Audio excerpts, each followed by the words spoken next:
আজ আমরা শুনব হুমায়ুন আহমেদের কালজয়ী সৃষ্টি, বাংলা সাহিত্যের অন্যতম জনপ্রিয় রহস্যময় চরিত্র মিসির আলীকে নিয়ে লেখা উপন্যাস কহেন কবি কালিদাস। চলুন শুরু করি এক মন কাঁপানো গল্প।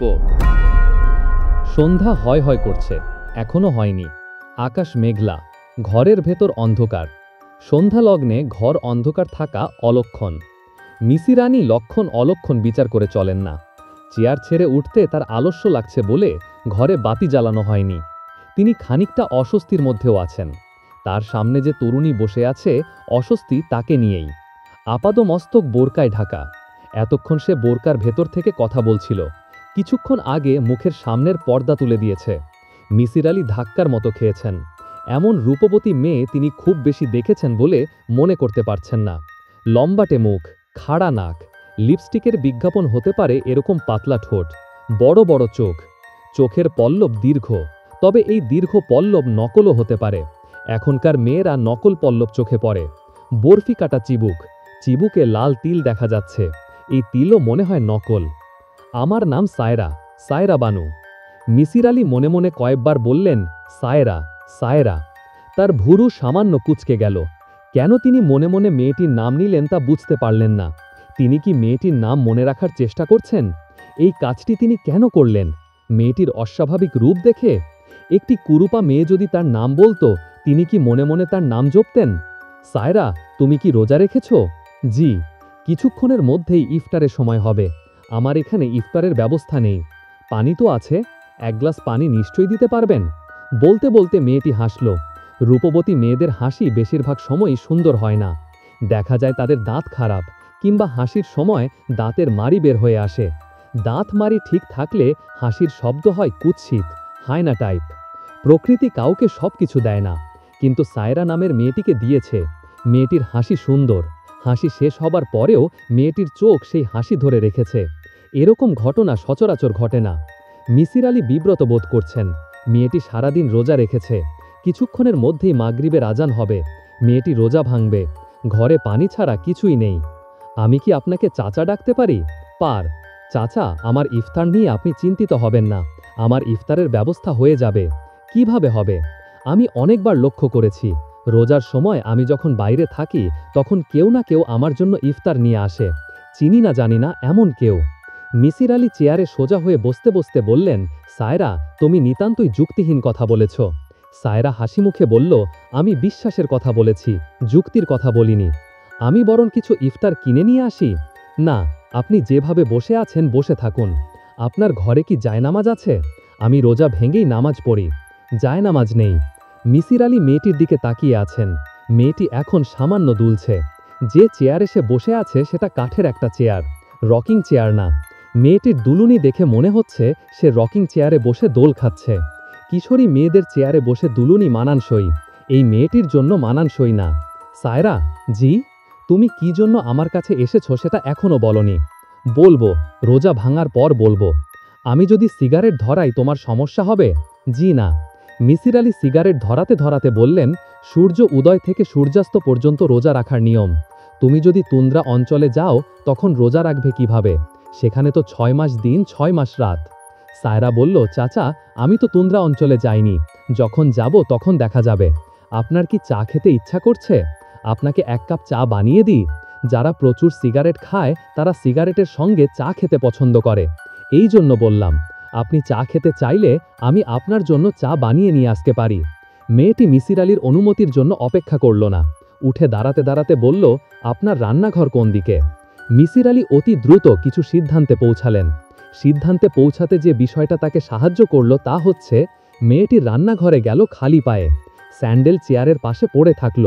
তার অর্থ নিজ বাড়িতে মেয়েটি খালি পায়ে হাঁটাহাঁটি করে। এই বাড়িতেও সে পুরনো অভ্যাসবশত খালি পায়ে রান্নাঘরে গেছে। যে বাড়িতে এই মেয়ে খালি পায়ে হাঁটে সে বাড়ির মেঝে হতে হবে ঝকঝকে, ধুলি শূন্য, মার্বেলের মেঝে, কিংবা পুরো বাড়িতে ওয়াল টু ওয়াল কার্পেট। মেয়েটি চেয়ারে বসে দোল খাওয়ার ভঙ্গি করছিল, অর্থাৎ মেয়েটির বাড়িতে একটি রকিং চেয়ার আছে। সে অনেকখানি সময় এই চেয়ারে বসে কাটায়। সেই অভ্যাস রয়ে গেছে। মেয়েটির নাকে নাকফুল আছে। নাকফুল হীরের। হীরের সাইজ ভালো। সচরাচর মেয়েরা নাকে যেসব হীরের নাকফুল পরে সেই হীরে চোখে দেখা যায় না। ম্যাগনিফাইং গ্লাসে দেখতে হয়। মেয়েটি যখন উঠে রান্নাঘরে গেল তখন তার গা থেকে হালকা সেন্টের গন্ধ এসেছে। অতি দামি পারফিউম মাঝে মাঝে গন্ধ ছড়ায়, সব সময় ছড়ায় না। মেয়েটি অতি দামি কোনো পারফিউম মেখেছে। মেয়েটি আপনার রান্নাঘর কোথায় বলেই রান্নাঘরের দিকে হাঁটা দিয়েছে। রান্নাঘরে যাবার অনুমতি চায়নি। এর অর্থ এই মেয়ে অনুমতি নিয়ে কোনো কিছু করায় অভ্যস্ত না। যে বাড়িতে সায়রা বাস করে সেই বাড়ির কর্ত্রী সে নিজে। মিসির আলী চোখ বন্ধ করলেন। অনেকগুলো ছোট ছোট সিদ্ধান্ত থেকে একটা বড় সিদ্ধান্তে আসতে হবে। সেটা কোনো জটিল কাজ না। সায়রা নামের মেয়েটি অতি ধনবান গোত্রের একজন। সে গাড়ি ছাড়া আসবে না। সে অবশ্যই গাড়ি নিয়ে এসেছে। গাড়ি কাছেই কোথাও অপেক্ষা করছে। মেয়েটির ইফতার গাড়িতেই আছে। ইফতারের সময় হলেই গাড়ির ড্রাইভার ইফতার নিয়ে আসবে। এই ব্যাপারে মেয়েটি নিশ্চিত বলেই ইফতারের ব্যাপারে মাথা ঘামায়নি। চাচা, আপনার চা। মিসির আলী চায়ের কাপ হাতে নিলেন। সায়রা বলল, আমি আগামীকাল লোক পাঠাবো। সে এসে রান্নাঘর পরিষ্কার করে দেবে। আমি আমার জীবনে এমন নোংরা রান্নাঘর দেখিনি। সায়রা আগের জায়গায় বসল, হাত ঘড়িতে সময় দেখল। মিসির আলী বললেন, ইফতারের সময় হলেই তোমার ড্রাইভার ইফতার দিয়ে যাবে। আমার এই অনুমান কি ঠিক আছে? সায়রা বলল, ঠিক আছে। মিসির আলী বললেন, তুমি তোমার বাড়িতে ঘন্টার পর ঘন্টা রকিং চেয়ারে বসে দোল খাও। আমার এই অনুমান কি ঠিক আছে? হ্যাঁ, ঠিক আছে। আপনাকে আমি যত বুদ্ধিমান ভেবেছিলাম আপনার বুদ্ধি তার চেয়ে বেশি। আপনি আমাকে সাহায্য করতে পারবেন। আমি আপনাকে দয়া করতে বলছি না। আমি আল্লাহ পাকের দয়া ছাড়া কারোর দয়া নিই না। আপনার কাজের জন্য আমি যথাযোগ্য পারিশ্রমিক দেব। তুমি আল্লাহ পাকের দয়া ছাড়া কারো দয়া নাও না? জি না। আল্লাহ পাক তো সরাসরি দয়া করেন না, তিনি কারো না কারো মাধ্যমে দয়া করেন। তুমি অসুস্থ হলে ডাক্তারের কাছে যাও, তার সেবা তোমাকে নিতে হয়। আপনি তর্ক খুব ভালো পারেন, আমি আপনার সঙ্গে তর্কে যাব না। আমার মূল কথা হচ্ছে আপনাকে যোগ্য পারিশ্রমিক দেওয়া হবে। যোগ্য পারিশ্রমিকটা কি? উত্তরায় 2400 স্কোয়ার ফিটের আমার একটা অ্যাপার্টমেন্ট আছে, 4 বেডরুমের অ্যাপার্টমেন্ট। আমি অ্যাপার্টমেন্টটা আপনাকে দিয়ে দেব। মিসির আলী মেয়েটির দিকে তাকিয়ে আছেন। মেয়েটিও তার দিকে তাকিয়ে আছে। সে চোখ নামিয়ে নিচ্ছে না। চোখে চোখ রাখার খেলা মেয়েরা খুব ভালো পারে। সায়রা বানুর ড্রাইভার ইফতার নিয়ে এসেছে। সে সঙ্গে করে জায়নামাজও এনেছে। টেবিলে এসে 2টা চায়ের কাপ এবং ফ্ল্যাঙ্ক রাখল। ফ্লাস্কে নিশ্চয়ই চা আছে, গোছানো ব্যবস্থা। আজান হয়েছে। মিসির আলী আগ্রহ নিয়ে মেয়েটির রোজা ভাঙার দৃশ্য দেখলেন। 1 গ্লাস পানি খেয়ে সে রোজা ভেঙেই জায়নামাজ নিয়ে বসল। অপরিচিত জায়গায় কেউ নামাজ পড়তে চাইলে প্রথমেই পশ্চিম কোন দিকে জেনে নেয়। সায়রা তা করেনি। তারপরেও পশ্চিমমুখী করে জায়নামাজ পেতেছে। এর অর্থ সে আজ প্রথম এখানে আসেনি, আগেও এসেছে, খোঁজ খবর নিয়েছে। মেয়েটির আচার আচরণে কোনো জড়তা নেই, অস্পষ্টতা নেই। সে নিজে কি করছে তা জানে। নিজের ওপর তার বিশ্বাস প্রবল। এই বিশ্বাস সে অর্জন করেছে তা মনে হচ্ছে না। বিশ্বাসটা সে মনে হয় জন্মসূত্রেই নিয়ে এসেছে। সায়রার হাতে চায়ের কাপ। সে আগ্রহ নিয়ে চায়ের কাপে চুমুক দিচ্ছে। মিসির আলী সিগারেট ধরিয়েছেন। সায়রা বলল, চাচা, আপনি কি আমার প্রস্তাবে রাজি? মিসির আলী বললেন, কোন প্রস্তাব? সমস্যার সমাধান করব, বিনিময়ে বাড়ি?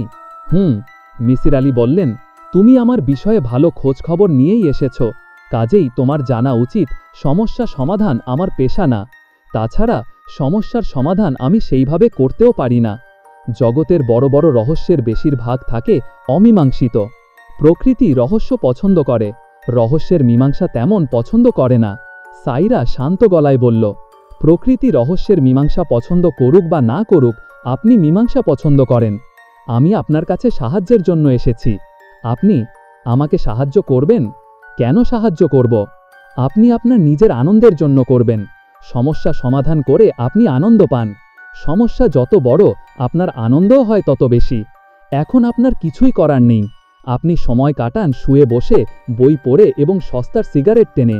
মানুষের জীবন যতটা একঘেয়ে হওয়া উচিত, আপনার জীবন ততটাই একঘেয়ে। আপনি কিছুক্ষণের জন্য হলেও সেই একঘেয়ে জীবন থেকে মুক্তি পাবেন। তার মূল্যও কি কম? বলুন, কম? না, কম না। আপনি জীবনের শেষ প্রান্তে চলে এসেছেন। সস্তার একটা ভাড়া বাড়িতে বাস করেন, একটা মাত্র কামরা। ঘরে নিশ্চয়ই এসি নেই, গরমে কষ্ট পান। শীতের সময় বরফের মতো ঠান্ডা পানিতে গোসল করতে হয়। এখন যদি আপনার চমৎকার একটা ফ্ল্যাট থাকে, যে ফ্ল্যাটে এসি আছে, বাথরুমে গিজার আছে, তাহলে ভালো হয় না? আমি যে জীবনযাত্রায় অভ্যস্ত, আমার জন্য সেটাই ভালো। ঠিক আছে, বাদ দিলাম। আপনার যদি আমার মতো একটা মেয়ে থাকতো, সেই মেয়ে যদি কাঁদতে কাঁদতে আপনাকে সমস্যার কথা বলতো, আপনি কি করতেন? তুমি কিন্তু কাঁদছো না। আপনি বললে আমি কাঁদতে পারি, আমি অতি দ্রুত চোখে পানি আনতে পারি, কেঁদে দেখাবো? বলো তোমার সমস্যা। সাইরা বলল, থ্যাংক ইউ স্যার, বলেই সে রুমাল দিয়ে চোখ মুছল। এর মধ্যেই সে চোখে পানি নিয়ে এসেছে। মিসির আলী মেয়েটির কর্মকাণ্ডে বিস্মিত হলেন। সাইরা বলল, পুরোটা আমি লিখে এনেছি, আপনার কাছে খাতাটা রেখে যাচ্ছি। খাতায় আমার টেলিফোন নাম্বার দেওয়া আছে, যখন পড়া শেষ হবে আমাকে টেলিফোন করবেন, আমি চলে আসব। আবার যদি পড়তে পড়তে আপনার খটকা লাগে, তাহলেও নিজে এসে খটকা দূর করব। সাইরা ড্রাইভার এসেছে জিনিসপত্র নিয়ে যেতে। সাইরা বলল, কাপ দুটা থাকুক, এই বাড়িতে ভালো কাপ নেই, আবার যখন আসব এই কাপে চা খাবো। মিসির আলী খাতাটা হাতে নিলেন। প্রায় 100 পৃষ্ঠা গুটি গুটি করে লেখা, পুরোটাই ইংরেজিতে। শিরোনাম, autobiography of an unknown young girl. সাইরা লজ্জিত ভঙ্গিতে বলল, লেখাটার টাইটেল আমি একজনের কাছ থেকে নকল করেছি। নীরজ সি চৌধুরীর একটা বই আছে, autobiography of an unknown Indian, সেখান থেকে নেওয়া। মিসির আলী বললেন, তোমার পড়াশোনার সাবজেক্ট কি ইংরেজি? জি না, কেমিস্ট্রি। আমি স্কটল্যান্ডের অ্যাবারডিন ইউনিভার্সিটি থেকে কেমিস্ট্রিতে পিএইচডি করেছি। বুঝতে পারছি আপনি ছোটখাটো ধাক্কার মতো খেয়েছেন। আপনি আমাকে অনেক অল্প বয়সী মেয়ে ভেবেছিলেন। আমার বয়স 30। এখন আপনাকে আরেকটা ছোট্ট ধাক্কা দিতে চাই, দেব? দাও। আমি একটা সিগারেট খাবো, আপনি যদি অনুমতি দেন। অনুমতি দিলাম। সায়রা তার হ্যান্ডব্যাগ খুলে সিগারেট বের করল, লাইটার বের করল, খুবই স্বাভাবিক ভঙ্গিতে সিগারেট ধরালো। মিসির আলী তেমন কোনো ধাক্কা খেলেন না। মেয়েটা ধূমপানে অভ্যস্ত না। এই কাজটা যে সে তাকে চমকে দেবার জন্য করেছে তা বোঝা যাচ্ছে। সিগারেটের প্যাকেটটা নতুন, লাইটার ধরাবার কায়দাও সে জানে না। সিগারেটের ধোঁয়া ফুসফুসে নিয়ে সে কাশছে, চোখের মনি লাল হয়ে গেছে। আপনি কি আমার সিগারেট খাওয়া দেখে রাগ করছেন? না। বিরক্ত হচ্ছেন? না। প্লিজ রাগ করবেন না, বিরক্তও হবেন না। সিগারেটের প্যাকেট এবং লাইটার আমি আপনার জন্য এনেছি। হঠাৎ কেন জানি ইচ্ছা হলো আপনাকে আর একটু চমকাই। চাচা, এখন আমি যাই? যাও। আপনি কিন্তু খাতাটা আজ রাতেই পড়তে শুরু করবেন। মিসির আলী হ্যাঁ সূচক মাথা নাড়লেন। যাই বলেও সায়রা দাঁড়িয়ে আছে, যাচ্ছে না। মিসির আলী বললেন, তুমি কি আরও কিছু বলবে? সায়রা বলল, আমি আপনাকে যেরকম ভেবেছিলাম আপনি সেরকম না। মিসির আলী বললেন, কিরকম ভেবেছিলে? অহংকারী, রাগী। আমি চিন্তাই করিনি আপনি এত সহজে আমার প্রস্তাবে রাজি হয়ে যাবেন। সায়রার লেখা অটোবায়োগ্রাফির সরল বঙ্গানুবাদ। বাবা আমার নাম রেখেছিলেন মিথেন। আমার নাম মিথেন, আমার ছোট বোনের নাম ইথেন। ছোটবেলায় কেউ আমার নাম জিজ্ঞেস করলে মজার ব্যাপার হতো। প্রশ্নকর্তা নাম শুনে অবাক হয়ে বলতো, এমন নাম তো শুনিনি, এর অর্থ কি? আমি বলতাম, মিথেন হলো হাইড্রোকার্বন, এর কেমিক্যাল ফর্মুলা CH4। আমার ছোট বোনের নাম ইথেন। ইথেনের কেমিক্যাল ফর্মুলা হলো CH3CH3। প্রশ্নকর্তা আরও অবাক হয়ে বলতো, এমন অদ্ভুত নাম কে রেখেছে? আমি বলতাম, বাবা, তিনি কেমিস্ট্রির টিচার। আমার বাবার নাম হাবিবুর রহমান, ছোটখাটো মানুষ। কুঁজো হয়ে হাঁটতেন যখন, তখন তাকে আরও ছোট দেখাতো। কলেজের ছাত্ররা তাকে ডাকত ট্যাবলেট স্যার। আমার ছোট বোন ইথেন ছিল ফাজিল স্বভাবের মেয়ে। সে একদিন বাবাকে ট্যাবলেট বাবা ডেকে ফেলেছিল। বাবা অবাক হয়ে কিছুক্ষণ তার ছোট মেয়ের দিকে তাকিয়ে থেকে বললেন, এটা কি বললা গো মা? ইথেন বলল, আর কোনোদিন বলবো না বাবা। এই বলেই সে কাঁদতে শুরু করল। বাবা তার মাথায় হাত বুলিয়ে কান্না বন্ধ করলেন। আমার ট্যাবলেট বাবা মানুষ হিসেবে ভালো ছিলেন, শুধু ভালো না, একটু বেশি রকম ভালো। তিনি আমাদের দুই বোনকে খুবই আদর করতেন। কিছু কিছু মানুষ আদর, স্নেহ, ভালোবাসা এইসব মহৎ গুণ নিয়ে জন্মায়, কিন্তু প্রকাশ করতে পারে না। বাবা ছিলেন সেই দলের। মার মৃত্যুর পর বাবা আর বিয়ে করেননি, কারণ তার ধারণা হয়েছিল সময়ের সংসারে আমরা দুই বোন কষ্ট পাব। ধর্মকর্মের প্রতি বাবার কোনো ঝোঁক আগে ছিল না। মার মৃত্যুর পর তিনি এই দিকে ঝুঁকে পড়েন। নামাজ, নফল রোজা, গভীর রাতে জিগির এইসব চলতে থাকে। তিনি দাড়ি রাখলেন, চোখে সুরমা দেওয়া শুরু করলেন। কলেজের ছাত্ররা তার নতুন নামকরণ করল ট্যাবলেট হুজুর। অতিরিক্ত ধর্মকর্মই সম্ভবত বাবার মধ্যে কিছু পরিবর্তন নিয়ে এলো। তিনি সূচিবায়ু রোগে পড়লেন। অজু করার পরপরই তার মনে হতো যে বদনায় তিনি অজু করেছেন সেই বদনা নাপাক, কাজেই বদনা ধুয়ে আবার নতুন করে অজু। সূচিবায়ু খুব খারাপ রোগ। এই রোগ কখনো স্থির থাকে না, বাড়তে থাকে। বাবার এই রোগ বাড়তে থাকল। তার সঙ্গে যুক্ত হল ইবলিশ শয়তান দেখা রোগ। তিনি মাঝে মধ্যেই আমাদের বাড়ির আনাচে কানাচে ইবলিশ শয়তানকে দেখতে শুরু করলেন। ইবলিশ শয়তান নাকি নিজ দায়িত্বে এই বাড়িতে এসে উঠেছে। তার একটাই কাজ, বাবাকে ধর্মের পথ থেকে সরিয়ে আনা। একদিনের কথা, বাবা মাগরিবের নামাজের পর আমাদের দুই বোনকে ডেকে পাঠালেন। আমরা অবাকই হলাম, কারণ মাগরিব থেকে এশা পর্যন্ত বাবা কারোর সঙ্গে কথা বলতেন না, জায়নামাজে বসে তসবিহ টানতেন। আমরা বাবার সামনে বসলাম, তিনি জায়নামাজে বসে আছেন। আমরা বসেছি জায়নামাজ থেকে একটু দূরের পাটিতে। দরজা জানানো বন্ধ, ঘর অন্ধকার। বাবার সামনে আগরদানে আগরবাতি জ্বলছে। বাবা বললেন, মাগো, তোমাদের একটা বিশেষ কারণে ডেকেছি। কারণটা মন দিয়ে শোন। ইবলিশ স্বয়ং এই বাড়িতে আশ্রয় নিয়েছে, তার বিষয়ে সাবধান। আমি কয়েকবারই তার সাক্ষাৎ পেয়েছি, তোমরাও নিশ্চয়ই পাবে। যাতে তোমরা ভয় না পাও এই জন্য আগেভাগে সাবধান করলাম। ইথেন বলল, বাবা, ইবলিশের দেখা যদি পাই তাহলে তাকে কি ডাকব? ইবলিশ ভাই? বাবা হতবম্ব হয়ে ইথেনের দিকে তাকালেন। ইথেন সহজভাবে তাকিয়ে রইল। বাবা বললেন, মাগো, তুমি কোন ক্লাসে পড়ো? ক্লাস 10-এ উঠেছি। যে মেয়ে ক্লাস 10-এ উঠেছে সে তো মাশাল্লাহ অনেক বড় মেয়ে। তার কি উচিত সবসময় ঠাট্টা ফাজলামি ধরনের কথা বলা? উচিত না বাবা। বাবা বললেন, ইবলিশ শয়তান যে এই বাড়িতে আছে, আমার এই কথাটা তোমরা গুরুত্বের সঙ্গে নাও। এর ক্ষমতা অনেক বেশি বলেই আল্লাপাক স্বয়ং তার বিষয়ে বারবার সাবধান করেছেন। মা ইথেন, তুমি কি জান ইবলিশ কে? জানি, সে শুরুতে আল্লাহর প্রিয় পাত্র ছিল, একজন বড় ফেরেশতা। তোমার জানায় সামান্য ভুল আছে। ইবলিশ ফেরেশতা না, সে জিন সম্প্রদায়ের। জিন সম্প্রদায় মানব সম্প্রদায়ের কাছাকাছি। এদের জন্ম মৃত্যু আছে, তবে ইবলিশের মৃত্যু হবে কিয়ামতের সময়, তার আগে না। ইথেন আবারও বেফাস কিছু বলতে যাচ্ছিল, আমি তাকে ইশারায় থামালাম। বাবা বললেন, আমাদের সাবধান থাকতে হবে, আমাদের খুবই সাবধান থাকতে হবে। শয়তান চলে মানুষের শিরায় শিরায়, তারা মানুষের সবচেয়ে দুর্বল অংশে আঘাত করে। আমাকে শয়তান কিছু করতে পারছে না, কাজেই সে তোমাদের মাধ্যমে আমার ক্ষতি করতে চেষ্টা করবে, কারণ আমি তোমাদের অত্যন্ত স্নেহ করি। স্নেহ ভালোবাসা মানুষের দুর্বল স্থান, কাজেই ইবলিশ আঘাত করবে স্নেহ ভালোবাসার দুর্বল স্থানে। বাবার কথা শেষ হবার আগেই ইথেন বলল, বাবা, আমি উঠি, আমার একটা জরুরি কাজ আছে। কি কাজ? টিভিতে এক্স ফাইল নামে একটা শো হয়, আমি তার কোনোটাই মিস করিনি, আজকেরটাও করব না। এক্স ফাইলে কি দেখায়? ভূত প্রেত সুপার ন্যাচারাল এইসব হাবিজাবি। হাবিজাবি দেখার দরকার কি? হাবিজাবি আমার ভালো লাগে বাবা, কি করব বলো, আমি মেয়েটাই মনে হয় হাবিজাবি। বাবা গম্ভীর গলায় বললেন, আচ্ছা যাও। ইথেন তৎক্ষণাৎ উঠে চলে গেল। বাবা আমার দিকে তাকিয়ে বললেন, ঠিক আছে মা, তুমিও যাও। হাবিজাবির দিকে ইথেন খুবই ঝুঁকে পড়েছিল। সে সিগারেট খাওয়া ধরেছিল। রাতে ঘুমাতে যাবার সময় সে তার ব্যাগ থেকে সিগারেট বের করে প্রথমেই আমার দিকে বাড়িয়ে দিয়ে বলতো, আপা খাবি? একটা টান দিয়ে দেখ না। এমনভাবে তাকাচ্ছিস কেন? ছেলেরা যে জিনিস খেতে পারে মেয়েরাও পারে। তোর ইচ্ছা হলে বাবাকে বলে দে, যা এখনই গিয়ে বল। আমি কোনো কিছু কেয়ার করি না। বাবা কি করবে?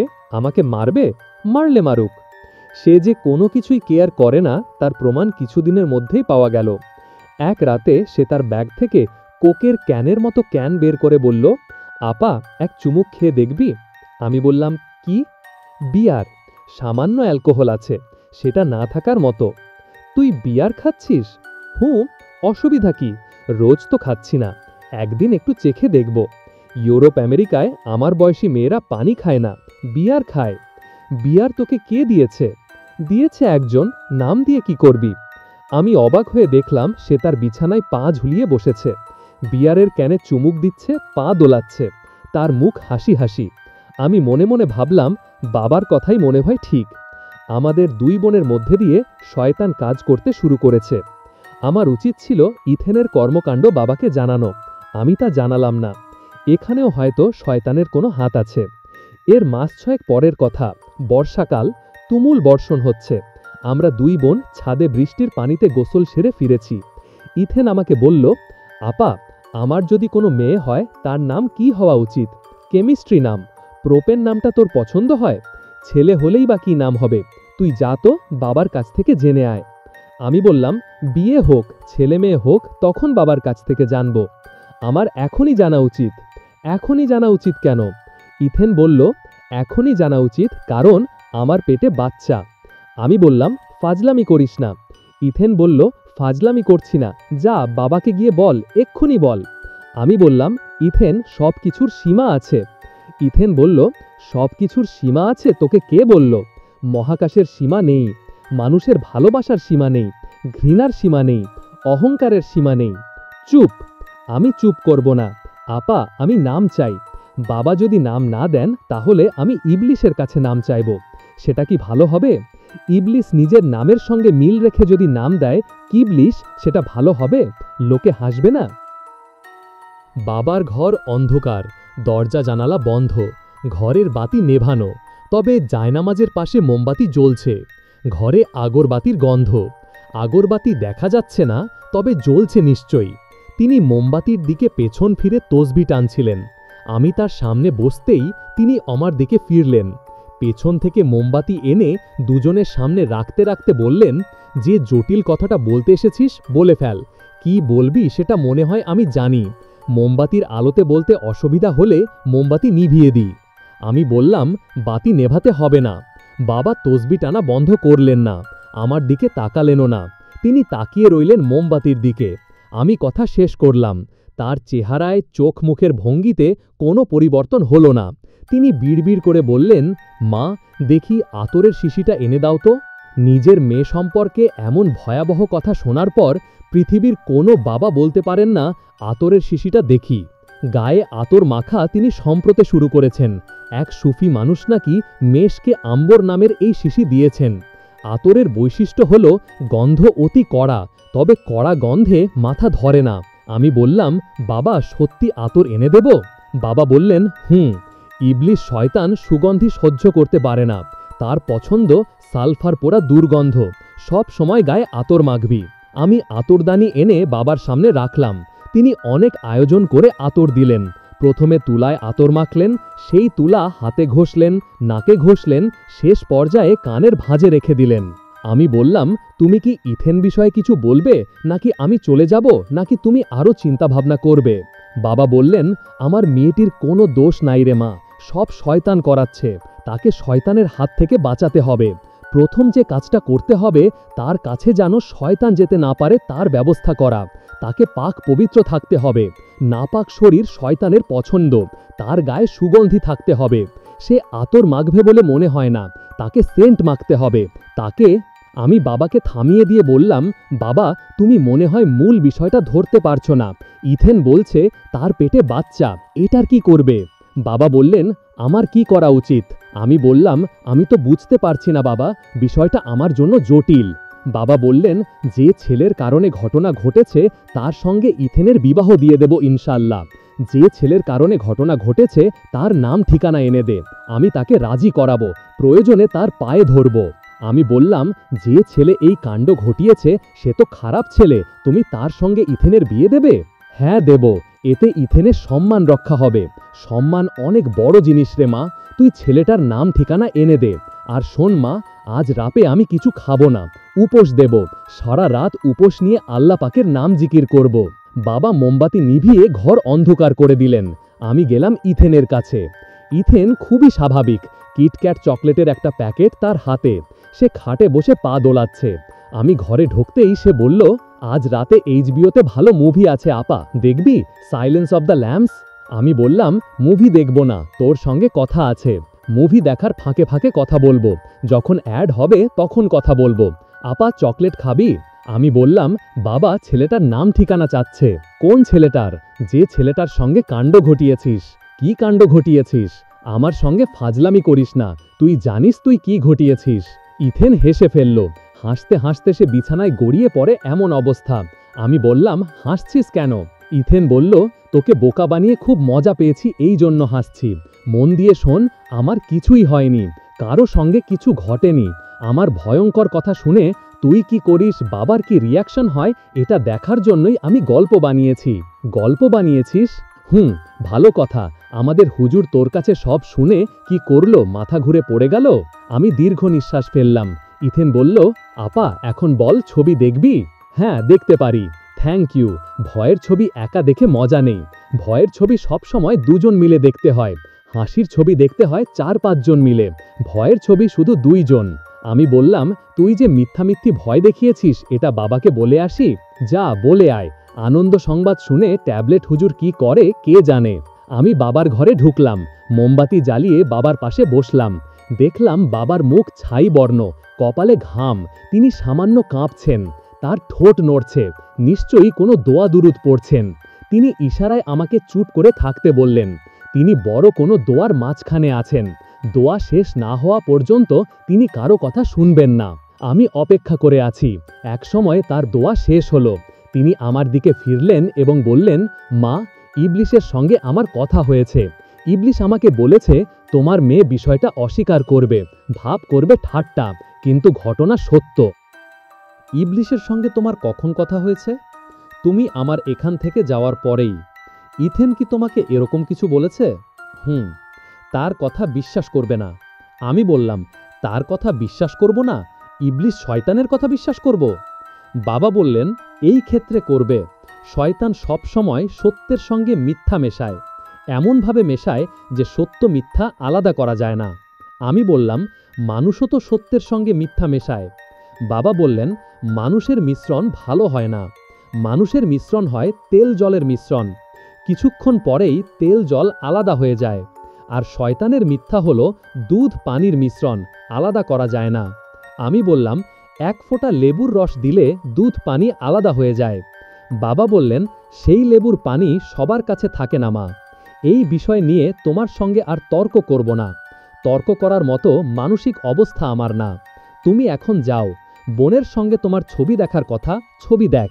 ছবি দেখার কথাও কি ইবলিশ শয়তান আপনাকে বলেছে? হ্যাঁ।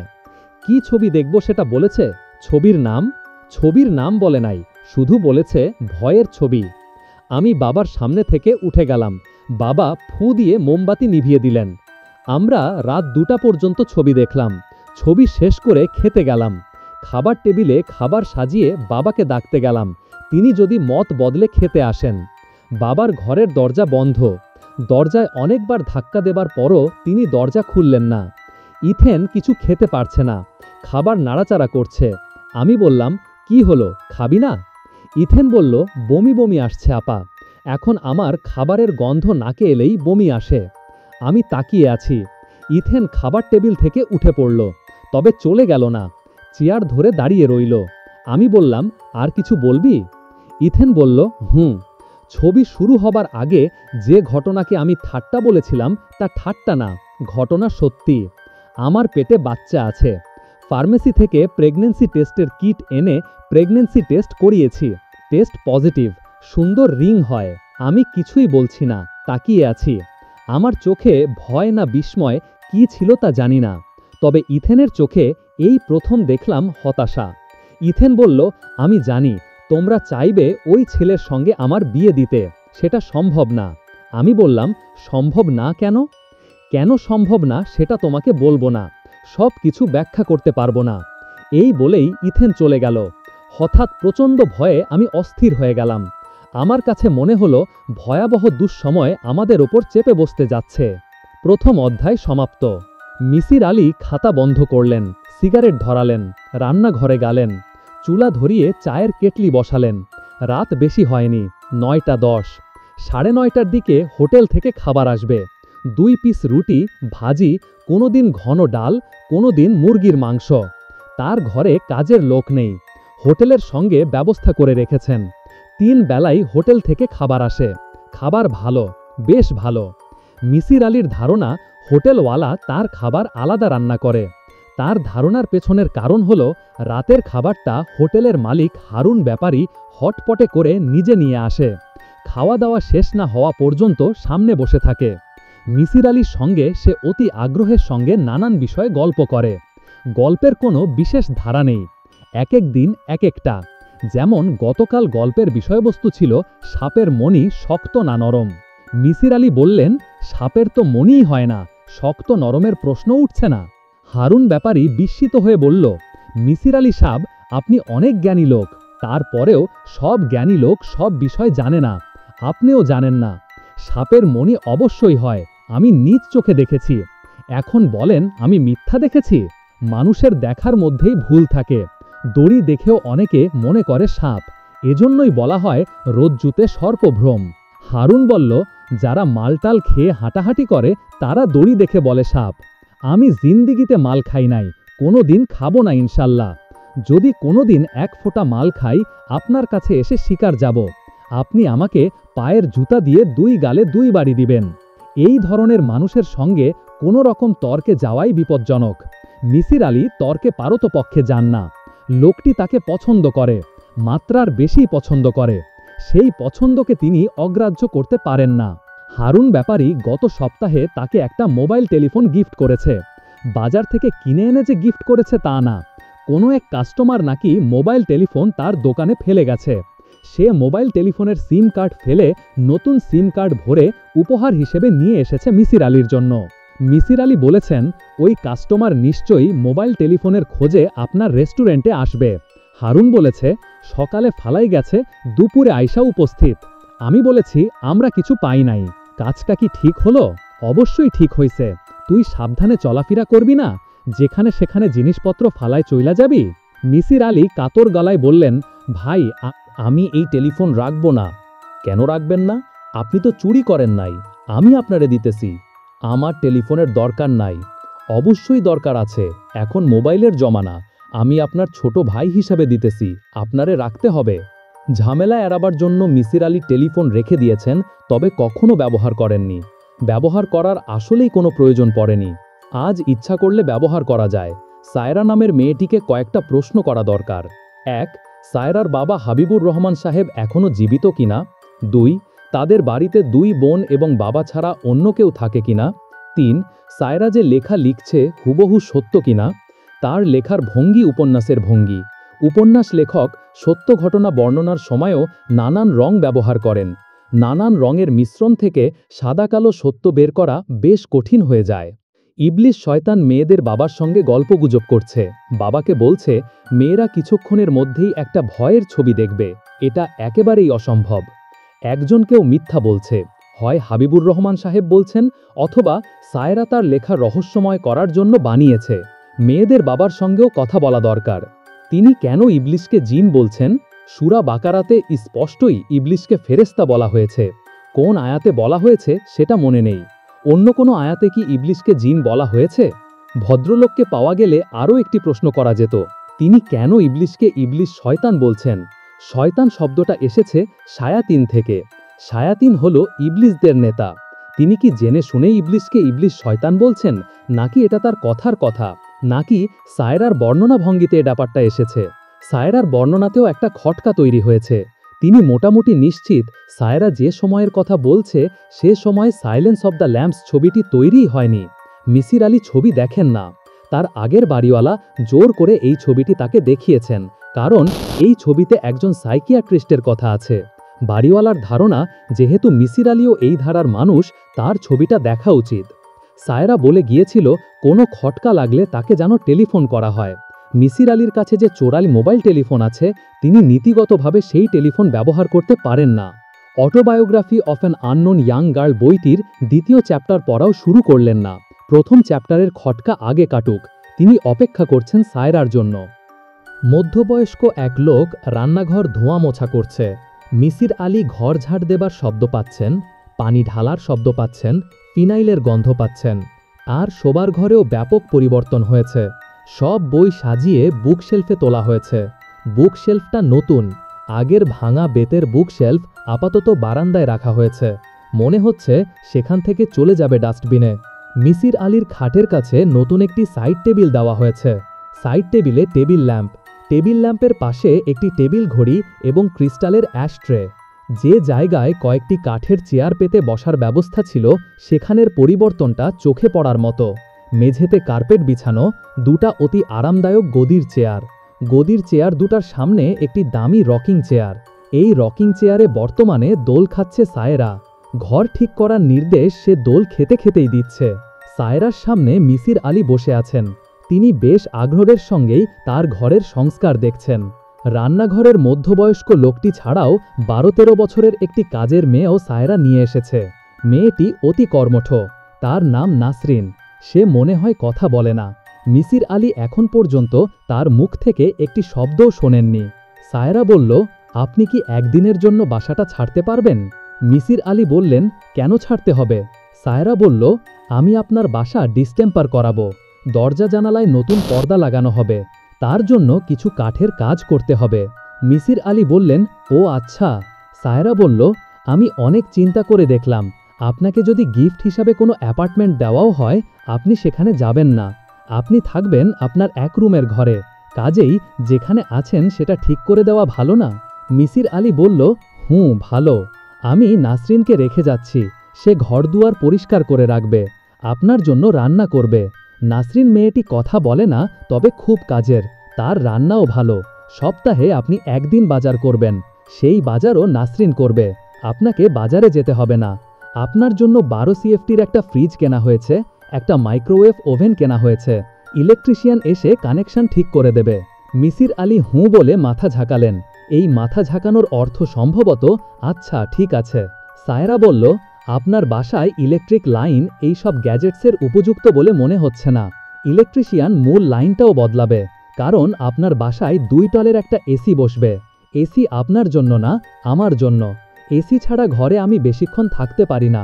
আমি যেহেতু মাঝে মধ্যে আপনার কাছে আসব, আপনার সঙ্গে কিছু সময় কাটাবো, আমাকে শান্তিমতো বসতে হবে, তাই না? মিসির আলী বললেন, সারাক্ষণ এসিতে থাকার এই অভ্যাস তোমার নিশ্চয়ই বিয়ের পর হয়েছে। সায়রা বলল, হ্যাঁ, বিয়ের পর হয়েছে। আমার স্বামী এদেশের অতি ধনবান মানুষদের একজন। তার কি পরিমাণ টাকা আছে তা মনে হয় তিনি নিজেও জানেন না। তিনি কি বর্তমানে অসুস্থ? সায়রা একটু চমকে সামলে নিয়ে সহজভাবে বলল, তিনি অসুস্থ? আপনার এমন ধারণা কেন হলো? এমনি বললাম। না, আপনি এমনি বলেননি। চিন্তা ভাবনা ছাড়া আপনি কথা বলেন না। তোমার কাজের মেয়েটিকে দেখে আমার ধারণা হয়েছে। এই মেয়ে ঘর ঝাঁট দেবার সময় এমনভাবে ঝাঁট দিচ্ছিল যেন কোনো শব্দ না হয়। পা ফেলছিল অতি সাবধানে। তার চিন্তা চেতনায় এটা পরিষ্কার যে কোনো রকম শব্দ করা যাবে না। তার মানে হলো, এই মেয়েটি যেখানে কাজ করে সেখানে একজন অসুস্থ মানুষ আছে যে শব্দ সহ্য করতে পারে না। সেই অসুস্থ মানুষ আমার স্বামী না হয়ে শাশুড়িও হতে পারতেন। তা পারতেন? তাহলে কেন বললেন তোমার স্বামী কি অসুস্থ? কেন বললেন না তোমার শাশুড়ি কি অসুস্থ? মিসির আলী হেসে ফেললেন। সায়রা বলল, না, আপনি হাসবেন না। আপনি আমার প্রশ্নের জবাব দিন। আমি আপনার কাছ থেকে জবাবটা চাচ্ছি। কেন চাচ্ছ? আপনি যে পদ্ধতিতে রহস্যের সমাধান করেন সেই পদ্ধতিটা জানতে চাই, শিখতে চাই। মিসির আলী সিগারেট ধরাতে ধরাতে বললেন, সায়রা শোন, আমি যা করি তা হলো লজিকে ত্রুটি আছে কিনা সেটা প্রথমে দেখি। যখন ত্রুটি ধরা পড়ে তখন ত্রুটিটা কেন হলো সেটা নিয়ে ভাবি। তারপর লক্ষ্য করি আচরণগত ত্রুটি। সেটা কি? যেমন ধরো, কোনো একজন মানুষ খুব হাসি খুশি, হঠাৎ তার সেই হাসি খুশি ভাবটা নষ্ট হয়। এটাই তার আচরণগত ত্রুটি। আপনি আর কি দেখেন? আর দেখি যে কথা বলে সে কতটা সত্য কথা বলে। মানুষ আল আমিন না, একমাত্র আমাদের প্রফেট আল আমিন হতে পেরেছেন। আমরা বাকি সবাই মিথ্যা বলি। এই মিথ্যাও আমার 2 রকম। 2 রকম মিথ্যা মানে, একটা মিথ্যা হলো সরাসরি মিথ্যা, আরেক ধরনের মিথ্যা আছে যে মিথ্যাকে মিথ্যা বলা যাবে না। মানে কি? মানে হচ্ছে, মনে কর তুমি একটা মিথ্যা কথা বলছো, তুমি ভেবে নিচ্ছ এটা সত্যি। এই ধরনের মিথ্যা মানুষ বলে কম, লেখে বেশি। আপনি আমার লেখা কতটুকু পড়েছেন? 1 চ্যাপ্টার। পড়তে কেমন লাগছে? ভালো? বেশ ভালো না মোটামুটি ভালো? বেশ ভালো। বেশ ভালো যদি হয় তাহলে 1 চ্যাপ্টার পড়েই পড়া থামিয়ে দিয়েছেন কেন? আমার কিছু খটকা আছে। খটকা দূর হবার পর 2য় চ্যাপ্টার পড়ব বলে ঠিক করেছি। বলুন কি খটকা? তুমি লিখেছ HBOতে সাইলেন্স অব দ্য ল্যাম্পস দেখেছ। যখনকার কথা বলছো তখন এই ছবি তৈরি হয়নি। তুমি তোমার লেখায় মিথ্যে ঢুকিয়েছ। একটা মিথ্যে যখন ঢুকিয়েছ তখন ধরে নিতে হবে আরও মিথ্যে ঢুকিয়েছ। আমার কাছে এই লেখা উপন্যাস হিসেবে ঠিক আছে, কিন্তু তোমার ব্যক্তিগত লেখা, যা পড়ে আমি তোমার সমস্যা ধরতে পারবো এবং সমস্যার সমাধান করব, সেই লেখা এটা না। আপনি ভুল ধরলে আমি ঠিক করে দেব। সব ভুল তো ধরতে পারবো না। ভুল কিন্তু নেই। সাইলেন্স অব দ্য ল্যাম্পসের ব্যাপারটা বলি। সেই রাতে আমরা একটা ভূতের ছবি দেখি। ছবিটা যথেষ্ট ভয়ের ছিল। আমরা 2 বোনই খুব ভয় পেয়েছিলাম। আমি যখন লেখা শুরু করি তখন আর ভূতের ছবির নাম মনে করতে পারছিলাম না। সাইলেন্স অব দ্য ল্যাম্পস ছবিটা তার কয়েকদিন আগেই দেখেছি, সেই নামটা দিয়ে দিয়েছি। এতে কি বড় কোনো সমস্যা হয়েছে? আমার জন্য সমস্যা। ছোটখাটো বিষয়গুলো আমার জন্য খুব জরুরি। ভালো কথা, তুমি কি প্রায়ই ভূতের ছবি দেখো? হ্যাঁ। দুই বনি ভূতের ছবি দেখতে পছন্দ করো? হ্যাঁ। তোমার বাবা যখন বললেন ইবলিশ শয়তান তার সঙ্গে কথা বলেছে, সেটা বিশ্বাস করেছো? হ্যাঁ, কারণ বাবা কখনো মিথ্যে কথা বলেন না। আর কিছু জানতে চান? তোমার বাবা কি বেঁচে আছেন? হ্যাঁ, বেঁচে আছেন। আগের মতোই ধর্মকর্ম নিয়ে আছেন? হ্যাঁ। উনি তোমার সঙ্গে থাকেন, তাই না? হ্যাঁ, উনি আমার সঙ্গে থাকেন। এই বয়সে বাবা নিশ্চয়ই একা একা থাকবেন না। আপনার কি করে ধারণা হলো উনি আমার সঙ্গে থাকেন? আন্দাজে বলছি। তার দুই মেয়ে, একজন মারা গেছে, আরেকজন বেঁচে আছে। তিনি জীবিত মেয়ের সঙ্গে বাস করবেন, এটাই তো স্বাভাবিক। আপনি একটু আগে বলেছেন আপনি শুধু প্রথম চ্যাপ্টার পড়েছেন। ইথেন যে মারা গেছে এটা আমি শেষের দিকে লিখেছি। তার মানে কিন্তু এই দাঁড়ায় যে আপনি পুরো লেখা পড়েছেন কিন্তু বলছেন প্রথম চ্যাপ্টার পড়েছেন। মিসির আলী শান্ত গলায় বললেন, আমি প্রথম চ্যাপ্টারই শুধু পড়েছি। প্রথম চ্যাপ্টার পড়লেই কিন্তু বোঝা যায় যে বোন সম্পর্কে তুমি লিখছো সেই বোন বেঁচে নেই। আপনার কথা স্বীকার করে নিলাম। আপনি আর কি জানতে চান? এই মুহূর্তে আমি আর কিছু জানতে চাইছি না, তবে তোমার বাবার সঙ্গে দেখা করতে চাই। বাবার সঙ্গে আমি আপনাকে দেখা করতে দেব না। কেন দেব না তাও আপনি জানতে চাইবেন না। মিসির আলী সিগারেট ধরাতে ধরাতে বললেন, ঠিক আছে। রাত 11টা। মিসির আলীর সারা শরীরে আরামদায়ক আলস্য। বাইরে বৃষ্টি পড়ছে, ঠান্ডা হাওয়া দিচ্ছে, খোলা জানালায় হাওয়া আসছে। মিসির আলীর গায়ের ওপর চাদর। চাদর গলা পর্যন্ত টেনে দিলে আরাম হতো, তাতে বই পড়ার অসুবিধা, হাত চলে যাবে চাদরের ভেতর। আজ অবশ্যই তিনি বই পড়বেন না। সায়রা বানুর লেখা আত্মজীবনীর 2য় অধ্যায় পড়বেন। চোখ যেভাবে ভারী হয়ে এসেছে, বেশি দূর পড়তে পারবেন বলেও মনে হচ্ছে না। দরজা ধরে নাসরিন মেয়েটি দাঁড়িয়ে আছে। কিছুক্ষণ আগেই তাকে বলেছেন, মাগো তুমি শুয়ে পড়ো। বেশিরভাগ সময়ই নাসরিন নাম তার মনে আসে না, তখন বলেন মাগো। কাজের মেয়েকে মাগো বলা সম্ভবত উচিত না, তিনি কিন্তু আন্তরিকভাবেই বলেন। মিসির আলীর ধারণা তার নিজের কোনো মেয়ে থাকলে সে তাকে যতটা যত্ন করত, এই মেয়ে তার চেয়ে অনেক বেশি যত্ন করে। আজ রাতের খাবারের কথাই ধরা যাক। রাতে রান্না হয়েছে গরুর মাংস এবং চালের আটার রুটি। তিনি যাতে গরম গরম রুটি খেতে পারেন তার জন্য তাকে রান্নাঘরে খেতে বসতে হয়েছে। নাসরিন একটা একটা করে রুটি সেকে তার পাতে দিয়েছে। এ ধরনের আদর যত্নের কোনো মানে হয় না। মিসির আলী খাতা খুললেন, আর তখনই নাসরিন বলল, খালুজান আর কিছু লাগবো? মিসির আলী বললেন, মাগো আর কিছু লাগবে না, তুমি শুয়ে পড়ো। নাসরিন সঙ্গে সঙ্গে দরজার আড়ালে সরে গেল। এই বুড়ো মানুষটা যতবার তাকে মাগো ডাকে ততবারই নাসরিনের চোখে পানি এসে যায়। সে তার চোখের পানি কাউকে দেখাতে চায় না। নাসরিন দরজার আড়াল থেকে বের হয়ে এসে বলল, খালুজান সুপারি খাইবেন? সুপারি দেই? পান সুপারি আইঙ্গা রাখছি। মিসির আলী বললেন, পান সুপারি তো আমি খাই না মা। আচ্ছা ঠিক আছে, এনেছো যখন দাও। নাসরিন পান সুপারি এনে দিল। মিসির আলী বললেন, আমাকে খালুজান ডাকা তোমার ঠিক না। খালার স্বামী হলো খালু, আমি বিয়ে করিনি। নাসরিন বলল, আমি আপনারে খালুজানি ডাকব। মিসির আলী বললেন, ঠিক আছে ডেক। তুমি কি লিখতে পড়তে জান? নাসরিন না সূচক মাথা নাড়ল। মিসির আলী বললেন, আমি তোমাকে লেখাপড়া শেখাবো। তোমার বুদ্ধি আছে, তুমি অতি দ্রুত লেখাপড়া শিখতে পারবে। এখন যাও গোমা, শুয়ে পড়ো। কেউ আমার দিকে তাকিয়ে থাকলে আমি পড়তে পারি না। নাসরিন সরে গেল, কিন্তু ঘুমাতে গেল না। সাবধানে মোড়া টেনে দরজার পাশে বসল। এখান থেকে বুড়ো মানুষটাকে দেখা যায়। এই তো উনি পড়া শুরু করেছেন। মিসির আলী খাতার পাতা উল্টালেন। শুরুতেই লেখা 2য় অধ্যায়। 2য় অধ্যায়ে বাক্যটা শুধু বাংলায়, বাকিটা আগের মতো ইংরেজিতে। যে ইবলিশ শয়তান নিয়ে বাবার এত সাবধানতা, সেই ইবলিশ শয়তানকে আমি একদিন দেখলাম। লম্বা, কালো, ভয়ঙ্কর রোগা। তার গায়ে নীল রঙের শার্ট। দীর্ঘদিন জ্বরে ভুগলে যেমন হয় তেমন চেহারা। চোখ পশুদের চোখের মতো জলজলে। ঘটনাটা বলি। বাড়িতে শুধু আমরা 2 বোন। বাবা বাড়িতে নেই। বৃহস্পতিবার রাতে তিনি বাড়িতে থাকেন না। তিনি তার পীর সাহেবের কাছে যান। পীর সাহেব তাকে নিয়ে সারা রাত জিগির করেন। আমরা খালি বাড়িতে যেন ভয় না পাই সেজন্য বাবার কলেজের একজন পিয়ন আমাদের সঙ্গে থাকে। পিয়নের নাম ইসমাইল। ইসমাইলের রাতকানা রোগ আছে। বৃহস্পতিবার সন্ধ্যার দিকে সে বাড়িতে আসে। এসে বসার ঘরের সোফায় চাদর গায়ে ঘুমিয়ে পড়ে। তার ঘুম ভাঙে পরদিন সকালে। রাতের খাবারের জন্য একবার তার ঘুম ভাঙানো হয়। আমার লেখা খানিকটা এলোমেলো হয়ে যাচ্ছে। আগেরটা পরে, পরেরটা আগে লিখে ফেলছি। ইবলিশ শয়তানকে আমার আগে দেখেছে ইথেন। তার গল্পটা আগে বলা উচিত। আমার অভিজ্ঞতা পরে বলছি। এক বৃহস্পতিবার রাতে ইথেন চিরুনি হাতে আমার সামনে বসতে বসতে বলল, আপা তোর সাহস কেমন? আমি বললাম, সাহস ভালো। ইথেন বলল, তোর ভালো সাহস হওয়া দরকার। সাহস কম হলে তুই বিপদে পড়বি। প্রতি বৃহস্পতিবার বাবা চলে যাবে জিগির করতে, তুই থাকবি একা। আমি বললাম, একা থাকবো কেন, তুই তো আছিস। ইথেন বলল, আমি তো থাকবো না, আমি মারা যাব, পেটের বাচ্চা খালাস করতে গিয়ে মারা যাব, কিংবা তারও আগে ইবলিশ শয়তান আমাকে মেরে ফেলবে।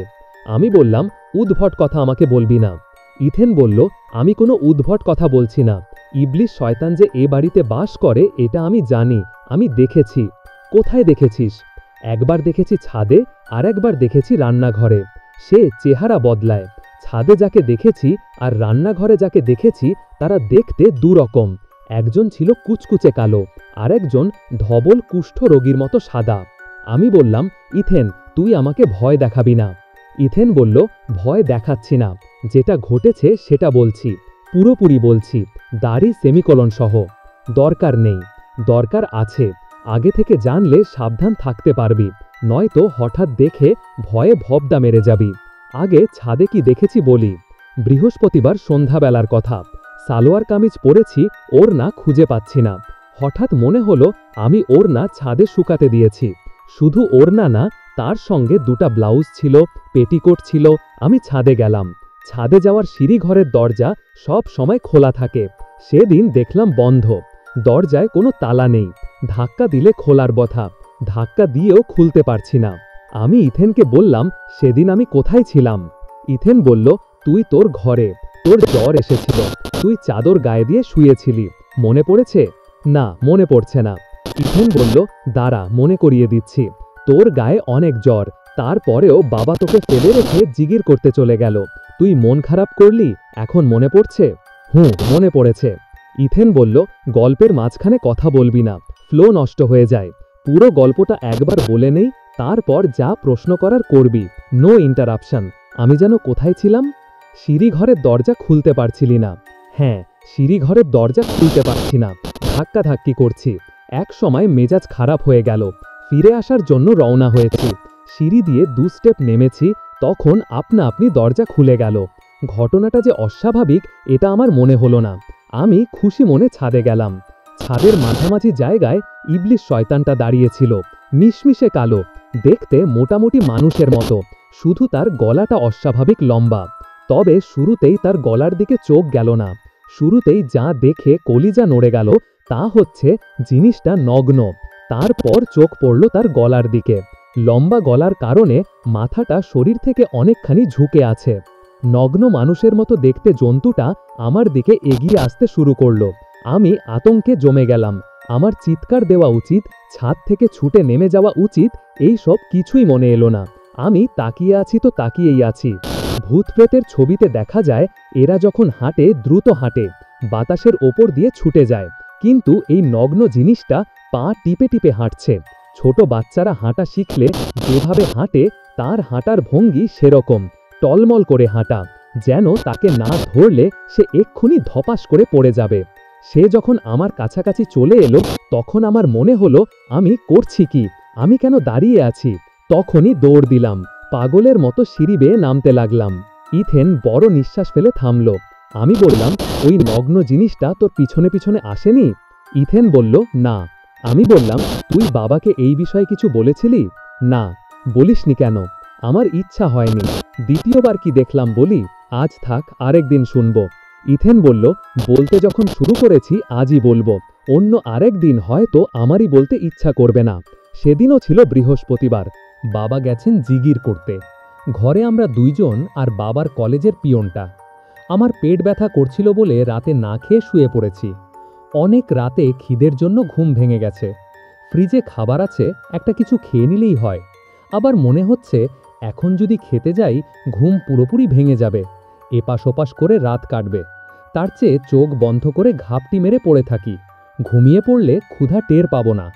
তখন শুনলাম ডাইনিং হলে খুটখাট শব্দ হচ্ছে, কে যেন চেয়ার নাড়াচ্ছে, বেসিনা পানি ঢালা শব্দও হলো। আমি উঠে বসলাম, বাতি জ্বালালাম, ঘর থেকে বের হলাম। ডাইনিং হল অন্ধকার, তবে সেখানে যে কেউ আছে সেটা বোঝা যাচ্ছে।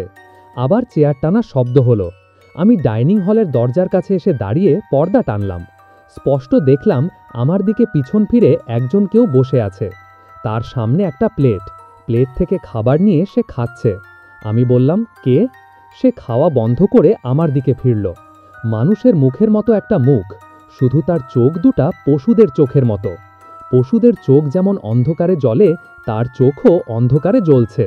সে আমার দিক থেকে মুখ ফিরিয়ে আবার খেতে শুরু করল, যেন আমার উপস্থিতিতে তার কিছু যায় আসে না। আমি তোকে ডেকে তুললাম এবং বললাম, আজ রাতে তোর সঙ্গে ঘুমাবো, তোর মনে আছে না? আমি বললাম, হ্যাঁ। এটা কি মনে আছে? সারা রাত তোকে ঘুমাতে দেইনি, হাসাহাসি করেছি, গল্পগুজব করেছি, তারপর দিলাম টিভি ছেড়ে, কি যেন একটা হিন্দি ছবিও দেখলাম, মনে আছে? পরদিন ভোরে ডাইনিং হলে গিয়ে দেখেছি প্লেট পড়ে আছে, প্লেটে আধ খাওয়া খাবার। আমি বললাম, কি খাবার? ইথেন বলল, সাধারণ ভাত মাছ ডাল। আমি বললাম, জিনভূত কি ভাত মাছ খায়? ইথেন বলল, আমি তো জানি না জিনভূত কি খায়, আমি জিনভূত না।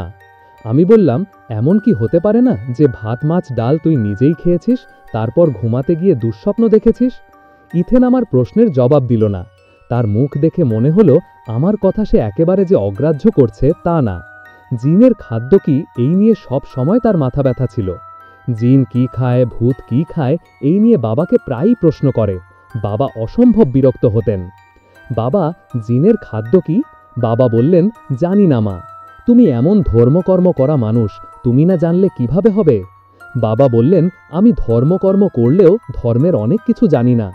ইথেন বলল, যে জানে তার কাছ থেকে জেনে দাও, তোমার পীর সাহেবকে জিজ্ঞেস কর।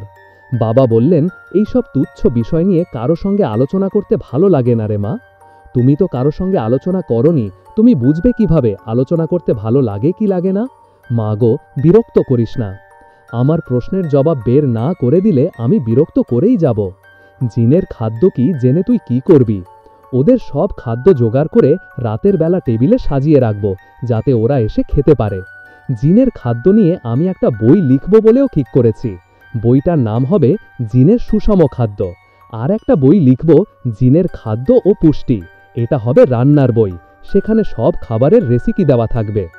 বাবা হতাশ গলায় বললেন, মারে, তোর তো মাথা খারাপ হয়ে যাচ্ছে। ইথেন গম্ভীর গলায় বলল, মাত্র শুরু, আরও হবে। আরও যে হবে আমরা তার লক্ষণ দেখলাম। সেটার কোনো এক টিচারের কাছ থেকে খবর আনল, জিনের পছন্দের খাবার মিষ্টি। মিষ্টির দোকানে তারা গভীর রাতে যায়, সব মিষ্টি খেয়ে দাম দিয়ে চলে যায়। যে কারণে গ্রামের অন্য সব দোকান সন্ধ্যার সময় বন্ধ হয়ে গেলেও মিষ্টির দোকানগুলো গভীর রাত পর্যন্ত খোলা থাকে। ইথেন প্রতি রাতে ঘুমাতে যাবার আগে ১৩টা সন্দেশ একটা থালায় রাখে। তারের জালির ঢাকনা দিয়ে থালাটাকে ঢেকে রাখে, যাতে বিড়াল এসে খেতে না পারে। সারা রাত সন্দেশের থালা থাকে ডাইনিং টেবিলে।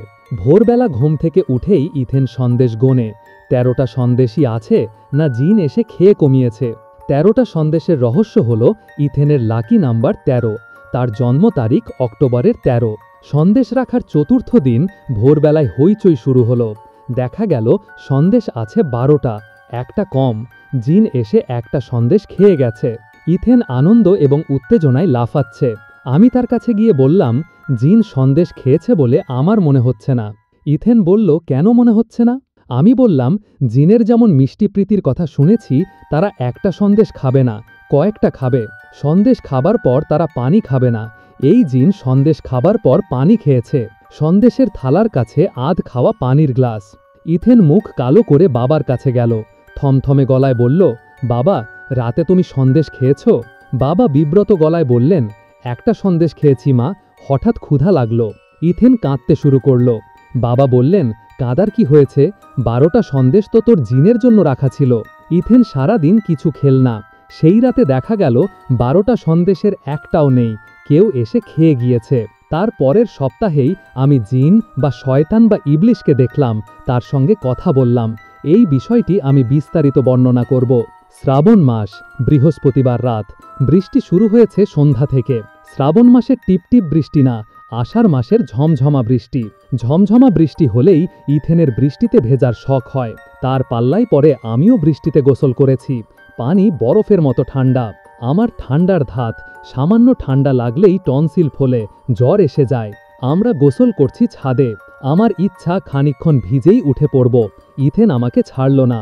যতবার উঠতে যাই সে আমাকে জাপটে ধরে রাখে। প্রায় ১ ঘন্টা বৃষ্টিতে ভিজলাম। আমার টনসিল ফুলে গেল, জ্বর এসে গেল। রাতে জ্বর বাড়ল। জ্বরের সঙ্গে তীব্র মাথা ব্যথা। ইথেনের কাছে মাথা ব্যথা ট্যাবলেট আছে। আমি দরজা খুললাম, ইথেনের কাছ থেকে ট্যাবলেট নেব এবং রাতে তার সঙ্গে ঘুমাবো। অসুখ বিসুখ হলে আমি একা ঘুমাতে পারি না। বারান্দায় এসে আমি থমকে দাঁড়ালাম। শার্ট প্যান্ট পরা এক লোক বারান্দার বেতের চেয়ারে বসে আছে ঠিক না, খবরের কাগজ পড়ছে। লোকটার চোখে ভারী চশমা, চুল সুন্দর করে আঁচড়ানো, শান্ত ভদ্র চেহারা দেখে মন হলো তাকে আগে কোথাও যেন দেখেছি। রাত বাজে 2টা। এত রাতে কেউ গম্ভীর ভঙ্গিতে খবরের কাগজ পড়ে না। আমি বললাম, আপনি কে? লোকটা খবরের কাগজ ভাঁজ করে পাশের চেয়ারে রাখতে রাখতে বলল, আপনি ভালো আছেন? লোকটার গলার স্বর মিষ্টি, কথা বলার ভঙ্গিতে কোনো আড়ষ্টতা নেই, যেন আমি তার পূর্ব পরিচিত। তাকে দেখাচ্ছিল পূর্ব পরিচিতের মতোই। আমি আবারও বললাম, আপনি কে? লোকটি বলল, বসুন, তারপর বলছি। আমি বললাম, আমি কি আপনাকে চিনি? আগে কখনো আপনার সঙ্গে দেখা হয়েছে? লোকটি বলল, অবশ্যই দেখা হয়েছে, আমি ইবলিশ শয়তান। বলেই লোকটা হাসল। তখনই বুঝলাম আমি স্বপ্ন দেখছি। ইবলিশ শয়তান সেজে গুজে রাত 2টার সময় আমাদের বাড়ির বারান্দায় বসে খবরের কাগজ পড়বে না। শুরুতে যে ভয়টা পেয়েছিলাম সেটা কেটে গেল। আমি বললাম, ইবলিশ শয়তান, আপনি ভালো আছেন? সে বলল, মিথু, দাঁড়িয়ে আছো কেন? বসো। আমি আবারও চমকালাম। আমার নাম মিথেন, কিন্তু একজন মানুষ আমাকে মিথু ডাকত। যখন ক্লাস 9-এ পড়তাম তখন আমার একজন প্রাইভেট মাস্টার ছিলেন, আমাকে অঙ্ক করাতেন। তার নাম রকিব। আমি যাকে ইবলিশ শয়তান ভাবছি সে আসলে রকিব স্যার। মিথু, আমাকে চিনতে পারছো? আমরা শয়তানরা নানান রূপ ধরতে পারি। আমি তোমার অতি প্রিয় একজনের রূপ ধরে এসেছি। আমি বললাম, রকিব স্যার কখনোই আমার অতি প্রিয় একজন ছিলেন না। অবশ্যই ছিলেন, তোমার মনে নেই? একদিন পড়াতে পড়াতে তিনি হঠাৎ টেবিলের নিচে তোমার পায়ের ওপর পা তুলে দিলেন। তুমি কিন্তু আঁতকে উঠে পা সরিয়ে নাওনি, চুপ করে সারাক্ষণ বসেছিলে। রকিব স্যার সারাক্ষণ পা দিয়ে পা ঘষেছেন। হা হা হা। আমি বললাম, আমি পা সরিয়ে নেইনি, এটা ঠিক। সরিয়ে নেইনি কারণ আমি তাকে লজ্জা দিতে চাইনি। আপনি এত কিছু যখন জানেন তখন আপনার জানা থাকা উচিত যে সেই দিনই ছিল রকিব স্যারের কাছে আমার শেষ পড়া। আমি এরপর তার কাছে আর পড়িনি। রেগে যাচ্ছ কেন মিথু? আমাকে মিথু বলে ডাকবেন না। আচ্ছা যাও, ডাকবো না, বসো, গল্প করি। আপনার সঙ্গে আমার গল্প করার কোনো ইচ্ছা নেই। ইচ্ছা না ভাগলেও তোমাকে গল্প শুনতে হবে। এখন আর তোমার আলাদা ইচ্ছা বলে কিছু নেই। আমার ইচ্ছাই তোমার ইচ্ছা। বসতে বলছি, বস। আমি বসলাম। লোকটা বলল, কি নিয়ে গল্প করা যায় বলো তো? আমি জবাব দিলাম না। লোকটা আমার দিকে ঝুঁকে এসে বলল, জটিল বিষয় নিয়ে কথা বলার আগে কিছুক্ষণ সাধারণ বিষয় নিয়ে কথা বলি, যেমন জিনের খাদ্য। তোমার বোনের ধারণা জিনরা মিষ্টি খায়। ধারণা ঠিক না। তারা মানুষ যে অর্থে খাদ্য গ্রহণ করে সেই অর্থে খাদ্য গ্রহণ করে না। তোমরা মানুষরা মাছ, মাংস, কার্বোহাইড্রেট, স্নেহজাতীয় পদার্থ কত কিছু খাও। গাছ খায় শুধু পানি এবং সূর্যের আলো। কিছু কিছু ক্যাকটাস গোত্রের গাছ পানিও খায় না, সূর্যের আলোই তাদের জন্য যথেষ্ট। তোমরা মানুষরা যেমন একটা স্পেসিস, গাছও তেমন একটা স্পেসিস। একই পৃথিবীতে বাস করছো, অথচ কি বিরাট পার্থক্য। জিন সম্পূর্ণ আলাদা একটা স্পেসিস। এই ব্যাপারটা তোমার বোনকে বুঝতে হবে। মানুষের মানদণ্ডে তাদের বিচার করা যাবে না। আমি বললাম, আপনার কথা কি শেষ হয়েছে নাকি আরও কিছু বলবেন? জ্ঞান বিতরণ অনুষ্ঠান শেষ, এখন সন্দেহ বিতরণ অনুষ্ঠান। তার মানে ইবলিশের কাজ কি? ইবলিশের কাজ মানুষের মনে সন্দেহের বীজ ঢুকিয়ে দেওয়া। মানুষের মন সন্দেহের বীজের জন্য অতি আদর্শ জমি, অতি উর্বর।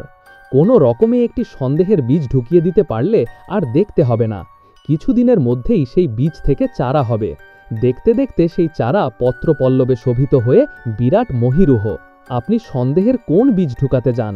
তোমার মা বিষয়ক সন্দেহ বীজ। মানে? মিথু, মন দিয়ে শোন। তোমার মা কি ধর্মকর্ম করতেন, নামাজ রোজা? বলো না, কারণ আমি জানি এর উত্তর না। না, মৃত্যুর পর তার যে কবর হয়েছে, তোমরা দুই বোন সেই কবর জিয়ারত করতে গিয়েছ? বলো না, কারণ এর উত্তর যে না সেটা আমি জানি। কবর জিয়ারত করতে আমরা যাইনি, কারণ তার কবর হয়েছে বগুড়ার এক গ্রামে, সারিয়াকান্দি, অনেক দূরের ব্যাপার। তার যে কবর হয়েছে এই বিষয় কি তোমরা নিশ্চিত? তোমরা কি তোমার মাকে কবর দিতে দেখেছ? আমরা দেখিনি। বাবা ডেড বডি নিয়ে একা গেছেন। তখন আমরা দুই বোনই অসুস্থ ছিলাম। ইথেনের ঠান্ডা লেগে নিউমোনিয়া হয়েছিল। তোমাদের মার দিকের কোনো আত্মীয় স্বজন কখনো তোমাদের বাড়িতে এসেছিলেন? বলো না, কারণ এই প্রশ্নের উত্তরও না, আমি জানি। না, এখন দুয়ে দুয়ে চার মিলালে কেমন হয়? আমি যদি বলি তোমাদের আদর্শ পিতা একটি হিন্দু মেয়েকে ভাগিয়ে নিয়ে এসেছিলেন, সেই হিন্দু মেয়ে তার ধর্ম ত্যাগ করেনি, কাজেই তাদের বিবাহ হয়নি, অর্থাৎ তোমরা দুই বোন জারজ সন্তান। হাসবেন না, হাসবেন না কেন? মজার ব্যাপার না? অতি ধার্মিক বাবা দুই জারজ কন্যা নিয়ে ঘুরঘুর ঘুরছে, এর মধ্যে একজন আবার সন্তান সম্ভবা, সেই সন্তানও একই জিনিস, জারজে জারজে ধুল পরিমাণ। লোকটা হাসছে, হাসির সঙ্গে সঙ্গে তার চেহারা বদলে যাচ্ছে, গায়ের রং কালো হয়ে যাচ্ছে, দাঁত বের হয়ে আসছে, চুল হয়ে যাচ্ছে লালচে, এবং লোকটার গা থেকে অদ্ভুত এক ধরনের গন্ধ আসতে শুরু করেছে।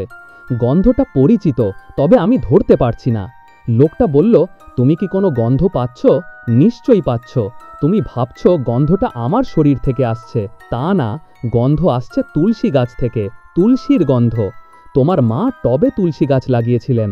হিন্দু মহিলার বাড়িতে তুলসী গাছ থাকবে না তা কি হয়? আচ্ছা, তোমরা তুলসী গাছে ঠিকমতো জল দাও, পানি না বলে জল বলছি, লক্ষ্য করছো? মিথু, তোমার সঙ্গে কথা বলে বড়ই আরাম পাচ্ছি। বল হরি হরি বল। মিথু শোন, আমি এখন বিদায় হচ্ছি, আবার আসব, আসতেই থাকব। তোমার শিক্ষকের তোমাকে যেমন পছন্দ হয়েছিল আমারও হয়েছে। পরের বার আমি তোমার শিক্ষকের মতো পা দিয়ে ঘষাঘষি করব, ঠিক আছে লক্ষ্মী সোনা, চাঁদের কণা? আমি বললাম, আমি যা দেখছি সবই স্বপ্ন, আপনি দূর হন। তুমি না বললেও দূর হয়ে যাব, দেহ ধারণ করে বেশিক্ষণ থাকতে পারি না। তবে তুমি যা দেখছ সবই স্বপ্ন, এটা কিন্তু ঠিক না। স্বপ্নে মানুষ গন্ধ পায় না, তুমি গন্ধ পেয়েছ, পবিত্র তুলসীর গন্ধ। সবই যদি স্বপ্ন হয় তাহলে গন্ধটা আসে কোত্থেকে? যাবার আগে একটা প্রশ্ন, তোমার বোনের পেট খালাসের কি করেছ? দেরি হয়ে যাচ্ছে তো, ব্যবস্থা এখনই নেওয়া দরকার। তুমি বললে আমি নিজেও চেষ্টা নিতে পারি, ছাদ থেকে নিচে ফেলে দিতে পারি, তবে মানুষ মেরে আমি আনন্দ পাই না, মানুষ খেলিয়ে আরাম পাই। মরে যাওয়া মানে শেষ, আর তাকে দিয়ে খেলানো যাবে না। যতদিন বেঁচে থাকবে ততদিনই সে খেলবে, খেলা দেখব, আনন্দ পাবো, আনন্দ পাবো, হাসবো। হাসির শব্দে আমার ঘুম ভাঙল। আমি বুঝলাম এতক্ষণ যা দেখেছি সবই স্বপ্ন, তবে পুরোপুরি স্বপ্নও বোধহয় না। ঘরে তুলসীর গন্ধ। আমার মা বড় দুটা টবে তুলসী গাছ লাগিয়েছিলেন, গাছ দুটা খুব ভালো হয়েছে, ঝুপড়ির মতো হয়েছে। এই ঘটনার ঠিক এক সপ্তাহ পরের ঘটনা। সেদিনও বৃহস্পতিবার, বাবা যথারীতি জিগিরে যাবার প্রস্তুতি নিচ্ছেন। মাগরিবের নামাজ পড়ে চলে যাবেন, ফিরবেন পরদিন ফজরের নামাজের পর। সন্ধ্যা হয় হয় করছে। ইথেন দুটা মগ হাতে আমার কাছে এসে বলল, আপা চল তো। আমি বললাম, কোথায়? ইথেন বলল, ছাদে। সন্ধ্যাবেলা ছাদে বসে চা খেতে আমার ভালো লাগে, একা যেতে ভয় ভয় লাগে, তুইও চল। আমি বললাম, না। ইথেন বলল, তোকে যেতেই হবে। ইথেন কিছু বলবে আর তা করবে না, তা কখনো হয় না। তার কাছ থেকে মুক্তি পাওয়া অসম্ভব ব্যাপার। আমাকে ছাদে যেতে হলো। আমাদের বাড়ির ছাদটা সুন্দর, মা বাগানের শখ ছিল, মায়ের বাগানের শখ ছিল, ছাদে বাগান করেছিলেন। বিশাল সাইজের টবে দেশি ফুল গাছ, কামিনী, গন্ধরাজ, বেলি, কয়েক রকমের বাগান বিলাসও আছে। এর মধ্যে একটার পাতা হালকা নীল রঙের। এই গাছটা নাকি তিনি আসামের শিলচর থেকে আনিয়েছিলেন। ছাদের বাগান খুব সুন্দর লাগছিল। বাগান বিলাসের ৩-৪ রকম রং। বেলি ফুলের সিজন না বলে বেলি ফুল নেই। বেলি ফুল যখন ফুটত তখন মা প্রতিদিন সন্ধ্যায় ছাদের বাগানে বসে থাকত। আমরা দুই বোন বসে চা খাচ্ছি। ইথেনকে হাসি খুশি লাগছে, সে অবশ্যই এমনিতেই হাসি খুশি, তবে সেদিন তাকে অস্বাভাবিক উৎফুল্ল লাগছিল। সে বলল, আপা, তোকে মজার একটা খবর দিতে পারি, দেব? আমি বললাম, না। ইথেনের মজার খবর মানেই হলো উদ্ভট কিছু, যা শুনলে মেজাজ খারাপ হয়ে যাবে। ইথেন বলল, তোকে আমি ছাদে নিয়ে এসেছি মজার খবরটা দেওয়ার জন্য। খবরটা হলো, আমাদের মা ছিলেন হিন্দু ব্রাহ্মণ, মার নাম রমা গঙ্গোপাধ্যায়। আমি বললাম, তোকে কে বলেছে? ইথেন বলল, আমাকে কেউ কিছু বলেনি, আমি নিজেই মহিলা শার্লক হোমসের মতো বের করেছি। তালা ভেঙে পুরনো ট্রাঙ্ক ঘাটাঘাটি করে অনেক কিছু পেয়েছি। বাবার হাতের লেখা 10টা চিঠি, সব চিঠির সম্বোধন রমা, ইনিয়ে বিনিয়ে লেখা ইষ্টিমিষ্টি চিঠি। বাবার লেখা প্রেমপত্র পড়ার মজাই অন্যরকম।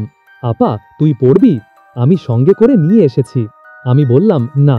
ইথেন বলল, পড়লে তোর ভালো লাগবে, একটু কড়া মিষ্টি, তোর বানানো চায়ের মতো বেশি মিষ্টি। আমি বললাম, ট্রাঙ্ক ঘেটে এই সব গোপন চিঠিপত্র বের করা কি ঠিক? ইথেন বলল, ঠিক না, কিন্তু আমরা তো সবসময় ঠিক কাজটা করি না, মাঝে মধ্যে বেঠিক কাজ করি। তবে আপা, তুই আমার দিকে এত কঠিন চোখে তাকাস না। এতক্ষণ তোর সঙ্গে মিথ্যা কথা বলেছি। আমি ট্রাঙ্কের তালা ভেঙে কোনো তথ্য বের করিনি। আমাকে যা বলার বলেছে ইবলিশ শয়তান, এবং আমার ধারণা ইবলিশের কথা ঠিক। আমরা এই বাড়িতে মোটামুটি সত্যবাদী একজন ইবলিশ পেয়েছি। ইবলিশ যে সত্যি কথা বলেছে তার প্রমাণ কি? প্রমাণ বাবা স্বয়ং। আমি তাকে শক্ত করে ধরেছিলাম, তিনি খক খক করে কাশতে কাশতে সব বলে দিয়েছেন। বাবা আসলে আমাকে ভয় পায়। তুই ভয় পাওয়ার মতোই মেয়ে। অবশ্যই ইবলিশ নিজেও আমাকে ভয় পায়। আমাকে ডাকে ছোট আপা, হি হি হি। তোকে ছোট আপা ডাকে? আমিও তাকে ছোট ভাইয়ের মতো দেখি, গল্প গুজব করি। একটা মজার ব্যাপার জান আপা, শয়তানের সব গল্প কিন্তু শিক্ষামূলক, ঈশপের গল্পের মতো। গল্পের শেষে মোরাল থাকে। শয়তানের একটা গল্প তোমাকে বলবো আপা? যদি মজা না পাও তাহলে আমি আমার নিজের নাম বদলে ফরমালডিহাইড রাখব। আপা, ফরমালডিহাইডের ফর্মুলা HCHO না? আমি উঠে দাঁড়ালাম। ইথেন বলল, আপা চলে যাচ্ছিস? সন্ধ্যাটা মিলাক। সন্ধ্যা মিলাবার সময় একটা মজা হবে, মজাটা দেখে যা। কি মজা হবে? মা ছাদের যে জায়গা থেকে দাঁড়িয়ে নিচে লাফ দিয়ে পড়েছিল, আমি ঠিক সেই জায়গা থেকে লাফ দিয়ে নিচে পড়ব। তোদের সমস্যার সমাধান করে দিয়ে যাব। আমার পেটের বাচ্চা নিয়ে তোদের চিন্তায় অস্থির হতে হবে না। আমি ইবলিশ ভাইজানের সঙ্গে বিষয়টা নিয়ে আলাপ করেছি। ভাইজান বলেছেন, ছোট আপা একটা ভালো বুদ্ধি, হি হি হি। ইথেনের সঙ্গে এই প্রসঙ্গে কথা বলার অর্থ হয় না। আজান পড়ে গেছে, আমি মাগরিবের নামাজ পড়ার জন্য নিচে নামলাম। সবেমাত্র জায়নামাজে দাঁড়িয়েছি, ধূপ করে শব্দ হলো। ইথেন ছাদ থেকে লাফিয়ে পড়ল। যেহেতু অস্বাভাবিক মৃত্যু, ইথেনের সুরতহাল হয়েছিল। তার পেটে কোনো সন্তান ছিল না। পেটে সন্তানের পুরো বিষয়টাই ছিল তার বানানো। আত্মজীবনীর ৩য় অধ্যায়। মৃত্যু ভয়াবহ একটি ব্যাপার। মৃত্যুর চেয়েও ভয়াবহ ব্যাপার কি আছে? অবশ্যই আছে। মৃত্যুর চেয়েও ভয়াবহ ব্যাপার আমি ঘটতে দেখলাম। ইথেন মারা গেল সন্ধ্যাবেলায়। রাত 10টায় পুলিশ এসে বাবাকে অ্যারেস্ট করে নিয়ে গেল। রমনা থানার ওসি জানালেন, থানায় এক মহিলা টেলিফোন করে জানিয়েছেন যে তিনি স্পষ্ট দেখেছেন ঘিয়া রঙের পাঞ্জাবি পরা দাড়িওয়ালা এক লোক ইথেনকে ধাক্কা দিয়ে ছাদ থেকে ফেলেছে। আমাদের বাড়ির পাশের অ্যাপার্টমেন্ট হাউসে তিনি থাকেন। তিনি তার পরিচয় জানাতে চান না এবং এই বিষয়ে আর কিছু বলতেও চান না। তিনি চান পুলিশ তদন্ত করে বিষয়টা বের করুক। মহিলার টেলিফোন কলের পরপরই পুলিশ একজন পুরুষ মানুষের কল পায়। তিনিও একই কথা বলেছেন। আমি ওসি সাহেবকে বললাম, ঘটনাটা যখন ঘটে তখন বাবা নামাজ পড়ছিলেন। আমিও একই ঘরে নামাজ পড়েছি। শব্দ শোনার পর দুজন একসঙ্গে ছুটে গেছি। ওসি সাহেব বললেন, আপনার কথা বুঝতে পারছি, কিন্তু আমাদের তদন্ত করতেই হবে। আমি বললাম, যে মানুষটার মেয়ে মারা গেছে তাকে আপনি ধরে নিয়ে যাবেন? আজই নিতে হবে? 2-1 দিন পরে নিয়ে যান। আজই নিতে হবে, তদন্ত দ্রুত হতে হয়। ওসি সাহেবকে কিছু টাকা পয়সা দিলে কাজ হতো, আমার মাথায় আসেনি। তারা বাবাকে নিয়ে গেল। শুধু যে বাবাকে নিয়ে গেল তা না, ইথেনকে নিয়ে গেল। তার মৃত্যু অস্বাভাবিক, কাজেই পোস্টমর্টেম করা হবে। আমি একা বাসায় রইলাম। দুনিয়ার লোকজন ঘরে ঢুকছে, ঘর থেকে বের হচ্ছে, সবাই অপরিচিত। এর মধ্যে ক্যামেরা গলায় সাংবাদিকও আছে। সাংবাদিক ফ্ল্যাশ দিয়ে আমার একটা ছবি তুলল। তখন আমার মাথা খারাপের মতো হয়ে গেল। আমি চিৎকার করে বললাম, কেন আপনি আমার ছবি তুললেন? কোন সাহসে আপনি আমার ছবি তুললেন? কেউ আমার বাড়িতে থাকতে পারবেন না, কেউ না। যে বাড়িতে ঢুকবে তাকেই আমি খুন করে ফেলব। সত্যি সত্যি আমি রান্নাঘর থেকে বঁটি নিয়ে এলাম। আমার উন্মাদ চেহারা দেখে ভয়েই লোকজন বের হয়ে গেল, তবে পুরোপুরি গেল না। গেটের বাইরে জটলা পাকাতে লাগলো। কিছু রিকশা দাঁড়িয়ে গেল। রিকশার যাত্রীরা সিটের ওপর দাঁড়িয়ে দেখার চেষ্টা করছে। দর্শকদের কেউ কেউ আবার ঢিল ছুটছে। বাবাকে নিয়ে যাবার সময় ওসি সাহেব একটা ভদ্রতা করলেন। বাড়ির সামনে দুজন পুলিশ রেখে গেলেন। তাদের দায়িত্ব কাউকে ঘরে ঢুকতে না দেওয়া। ওসি সাহেব যখন বাবাকে নিয়ে যাচ্ছেন তখনও আমি বাবার মধ্যে তেমন কোনো অস্থিরতা দেখলাম না। তিনি সারাক্ষণই মাথা নিচু করে রাখলেন। আমাকে এক সময় চাপা গলায় বললেন, ইবলিশের কাজ কেমন পরিষ্কার দেখলি? সে আরও অনেক কিছু করবে, সাবধান থাকবি। আমি বললাম, কিভাবে সাবধান থাকব? বাবা বললেন, দমে দমে আল্লাহর নাম নিবি। কিছুক্ষণ পরে পরে আয়াতুল কুরসি পড়ে হাততালি দিবি। হাততালির শব্দ যতদূর যাবে ততদূর পর্যন্ত ইবলিশ আসবে না। ঘরে সব বাতি জ্বালিয়ে রাখবি, ঘর যেন অন্ধকার না থাকে। ইলেকট্রিক বাল্ব জ্বলছে জ্বলুক, হারিকেনও জ্বালিয়ে রাখ। আমি চাচ্ছিলাম ইবলিশ শয়তান আসুক, তার সঙ্গে কথা বলি, দেখি সে আসলে কি চায়। আজ তার আসতে সমস্যা নেই, বাড়ি খালি, খালি বাড়িতে আমি একা হাঁটছি। ইবলিশ শয়তান এলো না। রাত 12টার দিকে বাবা ফিরলেন। পুলিশের জিপ এসে বাবাকে নামিয়ে দিয়ে গেল। রমনা থানার সেকেন্ড অফিসার ছিল বাবার ছাত্র। তার কারণেই বাবা বিনা ঝামেলায় ছাড়া পেয়ে গেলেন। ইথেনের ডেড বডি পাওয়া গেল না। তাকে রাখা হয়েছে মেডিকেল কলেজ হাসপাতালের মর্গে। তার পোস্টমর্টেম হবে পরদিন সকাল 10টায়। পোস্টমর্টেম হবার আগে আমাদের কিছু করার নেই। বাবা প্রতি বৃহস্পতিবার যে পীর সাহেবের কাছে যেতেন, ওনার কাছে খবর পৌঁছেছিল। উনি রাত 1টার দিকে চলে এলেন। দোয়া দুরুদ পড়ে বাড়ি বন্ধন করলেন। বসার ঘরের মেঝেতে বিছানা করা হলো। বিছানায় জায়নামাজ বিছানো হলো। আগরবাতি জ্বালানো হলো। বাবা তার পীর সাহেবকে নিয়ে কোরআন শরীফ পাঠ করা শুরু করলেন। বাবার এই পীর সাহেবকে আমার পছন্দ হলো। তিনি সান্ত্বনাসূচক কোনো কথাবার্তায় যাননি। তাকে দেখে মনে হচ্ছিল তিনি একটা কাজ হাতে নিয়ে এসেছেন, কাজটা সুন্দর মতো করবেন, এর বেশি কিছু না। আমাকে তিনি শুধু একটি কথাই বললেন, মাগো, সবই আল্লাহর ইচ্ছা। রাত কত হয়েছে আমি জানি না। আমি বসে আছি ইথেনের ঘরে। টেবিল ল্যাম্প জ্বলছে। টেবিল ল্যাম্পের আলো ছাড়া ঘরে আর কোনো আলো নেই। ইথেনের বিছানা এলোমেলো, দুটা বালিশের মেঝেতে, খাটের নিচে গাদা করে রাখা কাপড়, ধোপার বাড়িতে যাবার জন্য আলাদা করে রাখা। দেওয়ালে ইথেনের ছোটবেলার আঁকা ছবি, 4টা ছবি ফ্রেম করে বাঁধানো। গ্রাম, ঘর, বাড়ি। নদীতে সূর্য অস্ত যাচ্ছে, রাখাল বালক বাঁশি বাজাচ্ছে। আমাদের 2 বোনের একটা ফটোগ্রাফও আছে। কক্সবাজারে সমুদ্রে নেমেছি তার ছবি। ইথেন সমুদ্রের হাত থেকে রক্ষা করার জন্য শাড়ি সামান্য উঁচু করছে। তার সুন্দর ফর্সা পা দেখা যাচ্ছিল, এখন অবশ্যই দেখা যাচ্ছে না। বাবা কালো স্কচ টেপ দিয়ে পায়ের এই অংশ ঢেকে দিয়েছেন। আমার অদ্ভুত লাগছে। আমি একজন মৃত মানুষের ঘরে বসে আছি। এখনও তার শরীরের গন্ধ ঘরে ভাসছে, অথচ সে নেই। পাশের ঘর থেকে কোরআন পাঠের আওয়াজ আসছে। মাঝে মাঝে আসছে আগরবাতির গন্ধ। এই গন্ধটা মনে করিয়ে দিচ্ছে এই বাড়িতে মৃত্যু এসেছে। কোথায় রেখেছে ইথেনকে? এই চিন্তাটা অস্পষ্টভাবে আমার মাথায় আসছে। চিন্তাটা দূর করতে চাচ্ছি, কিন্তু পারছি না। ঢাকা মেডিকেল কলেজের মর্গ কেমন আমি জানি না। আরও অনেক 42 লাশের সঙ্গে সে শুয়ে আছে, নাকি তাকে আলাদা রাখা হয়েছে? সে কি শুয়ে আছে ঠান্ডা মেঝেতে, নাকি টেবিলে রাখা হয়েছে? সকালবেলা ডাক্তাররা আসবেন, কাটাকুটি করবেন। দরজায় টোকা পড়ছে। কেউ যেন খুব সাবধানে দরজা টানছে। আমি বললাম, কে? দরজার ওপাশ থেকে চাপা গলায় কেউ একজন বলল, আপা, আসবো? আমি এই গলা চিনি, ইথেনের গলা। সামান্য ভাঙা ভাঙা। ঠান্ডা লাগলে ইথেনের গলা সামান্য ভেঙে যায়। আমি আবারও বললাম, কে? দরজার ওপাশ থেকে ইথেন বলল, আপা, তুমি যদি ভয় না পাও তাহলে আমি ঘরে আসব, আসি? আমি জবাব দিলাম না। আমার মাথা পাজ করছে না। ইথেনের ঘরে বসে তার কথা ভাবছিলাম বলেই কি আমি প্রবল ঘোরের জগতে চলে গেছি?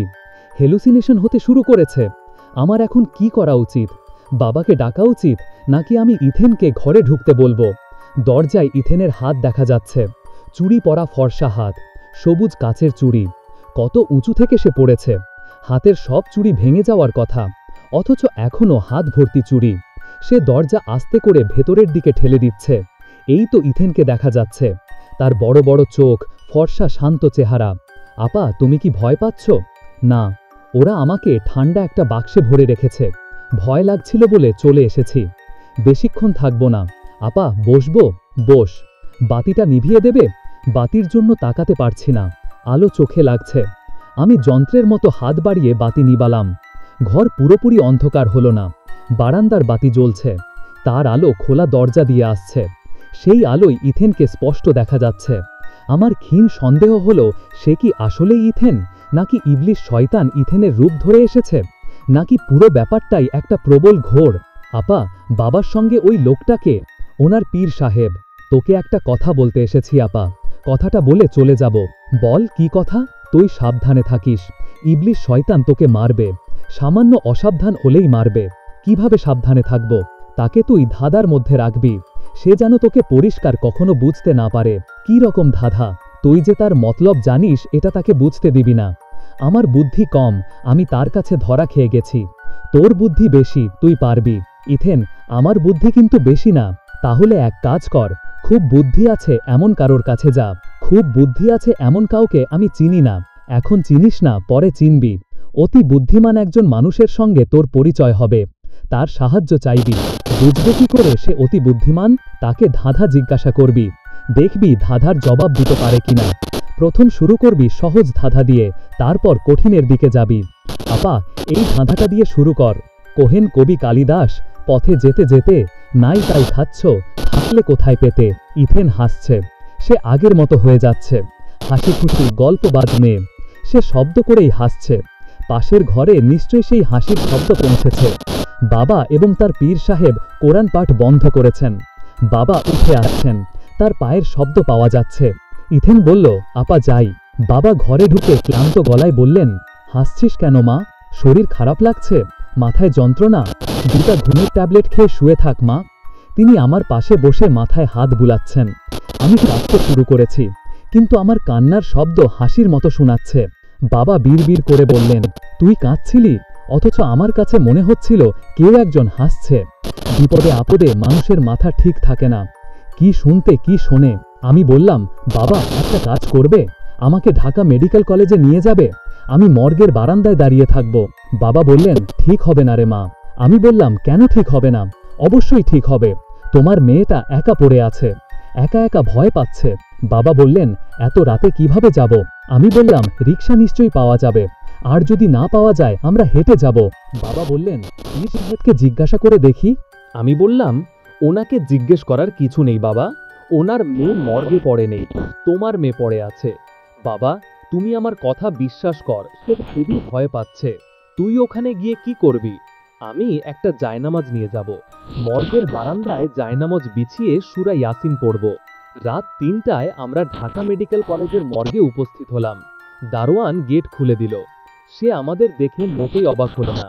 সে নিশ্চয়ই আমাদের মতো অনেককে এভাবে আসতে দেখেছে। সে সহজ স্বাভাবিক গলায় পশ্চিম কোণ দিকে দেখিয়ে জিজ্ঞেস করলো, অজুর পানি লাগবো? আমি বললাম, আমার বোনের ডেড বডি মর্গে আছে, তাকে এক নজর দেখা কি সম্ভব?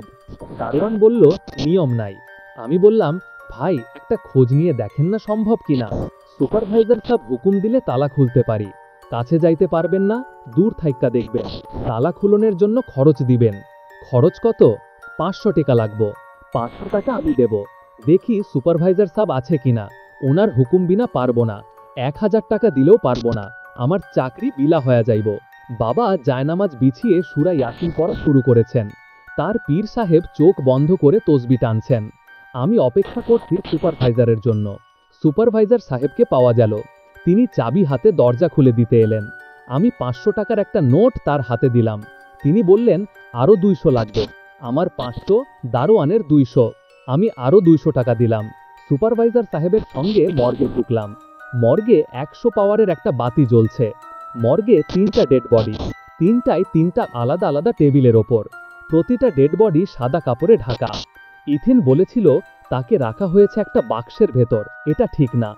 ঘরের ভেতর ফিনাইলের কড়া গন্ধ। সুপারভাইজার বললেন, ইথেন আছে মাঝখানের টেবিলে। আমি চমকে সুপারভাইজারের দিকে তাকালাম। ইথেন নাম সুপারভাইজারের জানার কথা না। আমি চাপা গলায় বললাম, আপনি কে? সুপারভাইজারের ঠোঁটের কোণে হাসি। আমি বললাম, আপনি কে? বোনকে দেখতে আসছেন? দেখেন, এত প্রশ্ন কি জন্য? তবে না দেখলে ভালো করবেন। আপনি কে? আমি তোমার স্যার, আমার নাম রকিব। আমি তোমার সঙ্গে ঘষাঘষি খেলা খেলতাম, এখন চিনেছ? হ্যাঁ চিনেছি। মরা মানুষের সাথে আমার কোনো ব্যবসা নাই, আমার ব্যবসা জীবিত মানুষের সাথে। তারপরেও তোমার খাতিরে আসছি। বোনকে দেখার যখন এত শখ, তখন দেখ। এই সময়ে একটা ভয়ঙ্কর ব্যাপার ঘটল। সাদা চাদরের ভেতর থেকে ইথেন বলল, আপা খবরদার আমাকে দেখিস না, খবরদার না। আমি অজ্ঞান হয়ে মেঝেতে পড়ে গেলাম। যখন জ্ঞান ফিরল তখন দেখি আমি ইথেনের বিছানায় শুয়ে আছি। আমার গায়ে চাদর, মাথার ওপর ফ্যান ঘুরছে। পাশের ঘর থেকে বাবার সূরা ইয়াসিন পড়ার শব্দ শোনা যাচ্ছে। বাবার পীর সাহেব এক মনে জিকির করছেন। হাসপাতালের মর্গে আমার যাওয়া, ইবলিসের সঙ্গে দেখা হওয়া, অজ্ঞান হয়ে পড়ে যাওয়া সবই আমার কল্পনা কিংবা স্বপ্ন। এখানেও সামান্য সমস্যা আছে। সামান্য সমস্যা বলা ঠিক হবে না, বেশ বড় সমস্যা। হাসপাতালের মর্গে আমি বাবাকে নিয়ে পরদিন ভোরে যাই। যে দারোয়ানকে রাতে দেখেছিলাম তাকেই দেখি।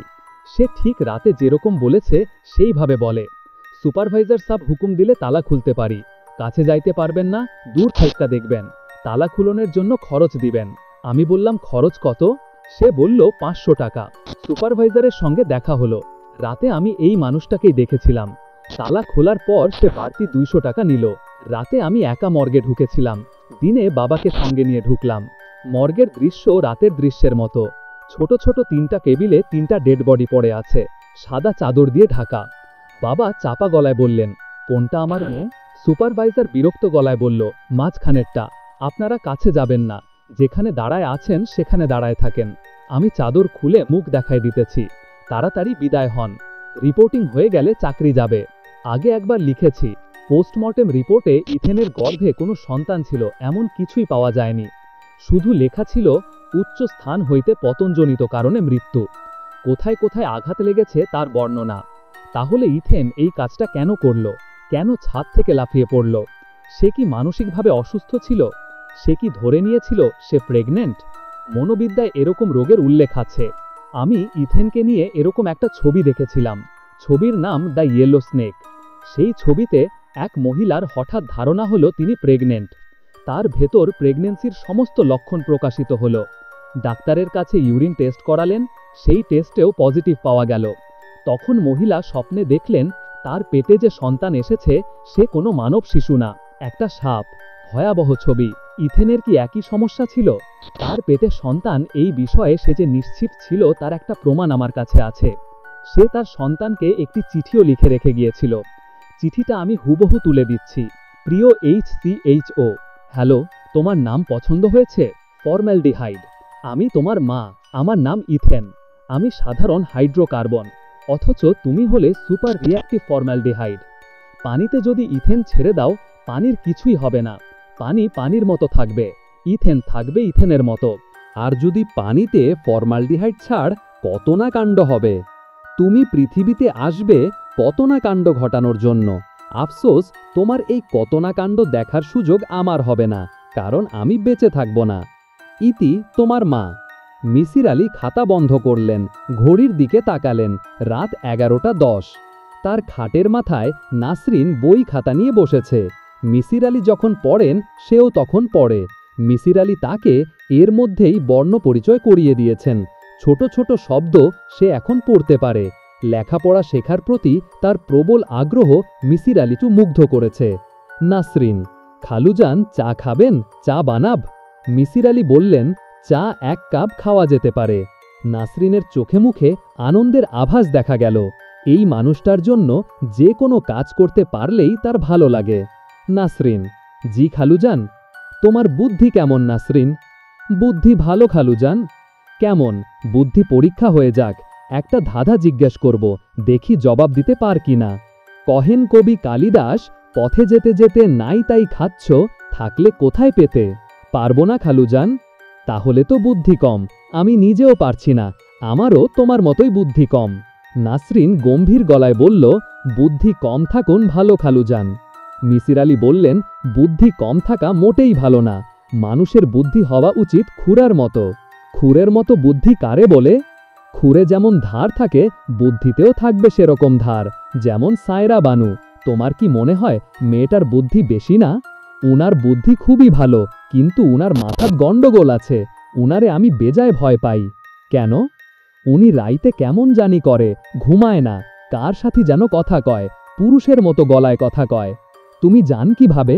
প্রথমে আমি ওনার ঘরেই ঘুমাইতাম, আপা থাকে একা। উনার ঘরের মেঝেতে কম্বলের একটা বিছানা ছিল আমার জন্য।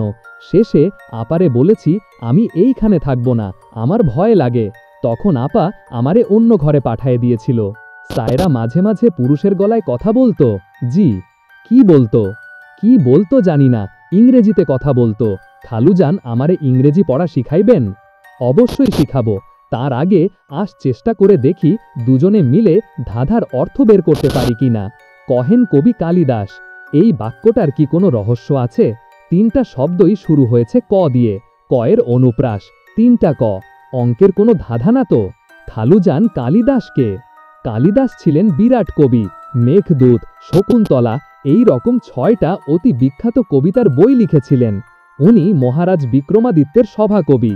বিক্রমাদিত্যের আরেক নাম দ্বিতীয় চন্দ্রগুপ্ত। বিক্রমাদিত্য নিজে ছিলেন পিশাচ সিদ্ধ। একবার এক পিশাচ তাকে 3টা প্রশ্ন করেছিল। পিশাচ বলেছিল, এই 3টা প্রশ্নের কোনো একটার জবাব ভুলও দিলে আমি তোমাকে হত্যা করব, আর যদি 3টা প্রশ্নেরই সঠিক জবাব দিতে পার আমি তোমাকে বশ হব। বিক্রমাদিত্য 3টা প্রশ্নেরই জবাব দিতে পেরেছিলেন। প্রশ্নগুলি কি খালুজান? প্রশ্নগুলি এই মুহূর্তে মনে নাই, এইটুক মনে আছে প্রশ্নগুলি ছিল রহস্যময়। মহারাজা বিক্রমাদিত্যর উত্তর ছিল সহজ সরল। নাসরিন গম্ভীর ভঙ্গিতে বলল, পিশাচ আপনারে প্রশ্ন করলে পার পাইব না, আপনি পারবেন। শায়রা বানু এবং মিসির আলী মুখোমুখি বসেছেন। শায়রা বানু তার রকিং চেয়ারে। একটু আগে সে দুলছিল, এখন দুলছে না। তার চোখের দৃষ্টি স্থির, ভ্রু সামান্য কুঁচকে আছে। তাকে কোনো একটা বিষয় নিয়ে চিন্তিত মনে হচ্ছে। আজ তাকে খানিকটা অসুস্থও মনে হচ্ছে। টেনে টেনে নিঃশ্বাস নিচ্ছে। এক ফাঁকে সে তার পাশে রাখা ব্যাগ থেকে ইনহেলারের শিশি হাতে নিল, দুবার পাফ নিল। মেয়েটির কি অ্যাজমা আছে? অ্যাজমা একটি সাইকোসোমেটিক ব্যাধি। মনের ঝামেলা থেকে এই রোগ হয়, বেশ কষ্টকর ব্যাধি। মিসির আলী লক্ষ্য করলেন মেয়েটা দুলতে শুরু করেছে। সম্ভবত ইনহেলারে পাফ নেবার পর তার একটু ভালো লাগছে। শায়রা বলল, চাচা, আজ যে বিশেষ একটা দিন সে বিষয়ে আপনি জানেন? মিসির আলী বিস্মিত হয়ে বললেন, বিশেষ কি দিন বলো তো? আপনি জানেন না? জানি না। আমার হাতে চায়ের কাপ দেখেও বুঝতে পারছেন না? না। আপনার কাজের মেয়ে যে নতুন শাড়ি পরেছে এটা চোখে পড়েনি? শাড়ি তো সে মাঝে মাঝে পরে, আজ নতুন শাড়ি পরেছে এটা খেয়াল করিনি। শায়রা হাসি মুখে বলল, চাচা, আজ ঈদ। ঈদ বলেই আপনার এখানে দিনের বেলা উপস্থিত হয়ে চায়ের কাপ হাতে নিয়ে বসেছি। রমজান মাসের সকালে নিশ্চয়ই চা খেতাম না। আজ আমি এসেছি আপনাকে সালাম করতে। মিসির আলী বিব্রত গলায় বললেন, দীর্ঘদিন তেমনভাবে কোনো উৎসব পালন করা হয় না বলে বিষয়টা আমার মাথায় থাকে না। ছোটবেলায় ঈদ করতেন না? অবশ্যই করতাম। নতুন জামা, জুতা। ঈদের আগের রাতে নতুন জুতা বালিশের কাছে রেখে ঘুমাতাম। নাকে লাগতো চামড়ার গন্ধ। এখনও আমার কাছে ঈদ মানে নাকে চামড়ার গন্ধ। শায়রা বলল, আমি আপনার জন্য নতুন পাঞ্জাবি এনেছি। নাসরিনকে বলেছি পানি গরম করতে। আপনি গোসল করবেন, নতুন পায়জামা পাঞ্জাবি পরবেন, ফিরনি খাবেন। আমি আপনাকে সালাম করে চলে যাব। একা যাব না, আপনাকে সঙ্গে করেই যাব। আপনাকে ঈদগায় নামিয়ে দেব। মিসির আলী বিস্মিত হয়ে বললেন, আমাকে ঈদের নামাজ পড়তে হবে? হ্যাঁ, হবে। আমার এই জীবনে দেখা সবচেয়ে সুন্দর দৃশ্য হচ্ছে ঈদের দিন জায়নামাজ বগলে নিয়ে বাবা ঈদের নামাজে যাচ্ছেন। আমরা 2 বোন তাড়াহুড়া করে সেমাই, ফিরনি এইসব রাঁধছি। আমরা 2 দফা বাবাকে সালাম করতাম। একবার উনি যখন নামাজে যেতেন তখন, আর একবার উনি যখন নামাজ থেকে ফিরে আসতেন তখন। মিসির আলী বললেন, সালাম কি 2 বার করতে হয়? শায়রা বলল, একবারই করার নিয়ম। 2 বার সালামের ব্যাপারটা ইথেন চালু করে। ওর অনেক পাগলামি ছিল। 2 বার সালামের সে নামও দিয়েছিল, যাওয়া সালাম, আসা সালাম। চাচা, আপনি এখনো বসে আছেন, যান গোসল করতে যান। মিসির আলী বললেন, গোসল, নতুন কাপড় পরা, ঈদগায় যাওয়া, এই অংশগুলি বাদ দিলে কি হয় না? হয়, কেন হবে না? তবে আমার একটা ধারণা ছিল আপনি আমার কথা শুনবেন। আমি ঠিকমতো আপনাকে বলতে পারিনি। আরও আবেগ দিয়ে যদি অনুরোধটা করতাম তাহলে অবশ্যই আপনি শুনতেন। মিসির আলী বললেন, তুমি তো যথেষ্ট আবেগ দিয়েই কথাটা বলেছ, এর চেয়ে বেশি আবেগ দিয়ে কিভাবে বলতে? শায়রা বলল, শৈশবের ঈদের স্মৃতির কথা বলতে গিয়ে যদি টপ টপ করে চোখের পানি পড়ত তাহলে আপনি আমার কথায় রাজি হয়ে যেতেন। আপনি কাজ করেন লজিক নিয়ে, কিন্তু আপনার মধ্যে আবেগ অনেক বেশি। কথা বলতে বলতে সায়রার হঠাৎ গলা ধরে গেল। সে তার মাথা সামান্য নিচু করল। মিসির আলী সায়রার চোখের দিকে তাকিয়ে আছেন। সায়রার চোখ ভর্তি পানি টলমল করছে। বোরকার একটা অংশ সে 2 চোখের উপর চেপে ধরল। তার শরীর সামান্য কাঁপল। মিসির আলী বললেন, তুমি আরেক কাপ চা খাও। চা খেতে খেতে আমি গোসল সেরে চলে আসব। আমার জন্য কি পাঞ্জাবি এনেছো, দাও পরে ফেলি। সায়রা চোখ থেকে কাপড় সরিয়ে হেসে ফেলে বলল, আমার যে চোখের পানি আপনি দেখেছেন সেটা আসল না, নকল। চোখের পানি দিয়ে যে আপনার সিদ্ধান্ত পাল্টানো যায় সেটা দেখাবার জন্য কাজটা করেছি। আমি আগেও আপনাকে একবার বলেছি যে আমি দ্রুত চোখের পানি আনতে পারি, বলিনি? বলেছ। আমি যে একজন এক্সপার্ট অভিনেত্রী এটা বুঝতে পারছেন? ইথেন ছিল আমার চেয়েও এক্সপার্ট। সে যে কোনো মানুষের গলা নকল করতে পারত। তার সঙ্গে কথা বলতে পারলে আপনি খুব মজা পেতেন। মিসির আলী উঠে দাঁড়ালেন। গোসল সারবেন ভেবেই উঠে দাঁড়ানো। সায়রা বলল, আপনাকে গোসল করতে হবে না, নতুন পাঞ্জাবিও পরতে হবে না। আপনার অভ্যস্ত জীবন থেকে আমি আপনাকে সরাবো না। তবে ঈদ উপলক্ষে আপনাকে নিয়ে চা অবশ্যই খাবো। নাসরিনকে চা দিতে বলি? বলো। আমি আজ যাওয়ার সময় নাসরিনকে সঙ্গে করে নিয়ে যাব। ঈদ উপলক্ষে আমার বাড়িতে গিয়ে কিছুক্ষণ হইচই করবে। দরিদ্র মানুষের জন্য ঈদের উৎসব অতি গুরুত্বপূর্ণ একটা ব্যাপার। চাচা, আমি কি ঠিক বলেছি? বুঝতে পারছি না ঠিক কিনা, তবে তোমার লজিক ভালো, তুমি যা বলবে ভেবে চিন্তেই বলবে, এটা ধরে নেওয়া যায়। নাসরিন চা নিয়ে এসেছে। সায়রা মাথা নিচু করে চায়ে চুমুক দিচ্ছে। মিসির আলী সিগারেট ধরিয়েছেন। একটা ছোট্ট প্রশ্ন তার মাথায় এসেছে। প্রশ্নটা করবেন কিনা বুঝতে পারছেন না। আজকের উৎসবের দিন কঠিন প্রশ্নের জন্য হয়তো উপযুক্ত না। প্রশ্নটা দুই বোনের ইবলিশ শয়তান দেখা নিয়ে। 1 সপ্তাহের ব্যবধানে এরা ইবলিশকে দেখেছে, অথচ সময় মিলছে না। পুরো লেখাতেই সময়ের গণ্ডগোল থেকেই যাচ্ছে। সায়রা খাতায় লিখছে, সে শ্রাবণ মাসের রাতে ইবলিশ শয়তানের দেখা পায় কিংবা স্বপ্নে দেখে। তার কয়েকদিন পরেই ছাদে দুই বোনের চা খাওয়ার বর্ণনা আছে। তখন বাগান বিলাসের রঙিন ঝলমলে পাতার কথা আছে। শ্রাবণ মাসে বাগান বিলাসের রঙিন পাতা থাকবে না, বেলি ফুলের গাছে বেলি ফুল থাকবে। অথচ সায়রা পরিষ্কার লিখল বেলি ফুলের সিজন না। ইবলিশ শয়তানের দেখা যদি তারা পেয়েও থাকে, কে আগে পেয়েছে? সায়রা চায়ের কাপ নামিয়ে রাখতে রাখতে বলল, আপনাকে দেখে মনে হচ্ছে আপনি আমাকে কিছু জিজ্ঞেস করতে চান। আপনার চোখে প্রশ্ন প্রশ্ন ভাব আছে। প্রশ্ন করতে চাইলে করতে পারেন, কিছু জিজ্ঞেস করতে চাচ্ছি না। আপনি আমার লেখা কতটুকু পড়েছেন? 2nd চ্যাপ্টার শেষ করেছি।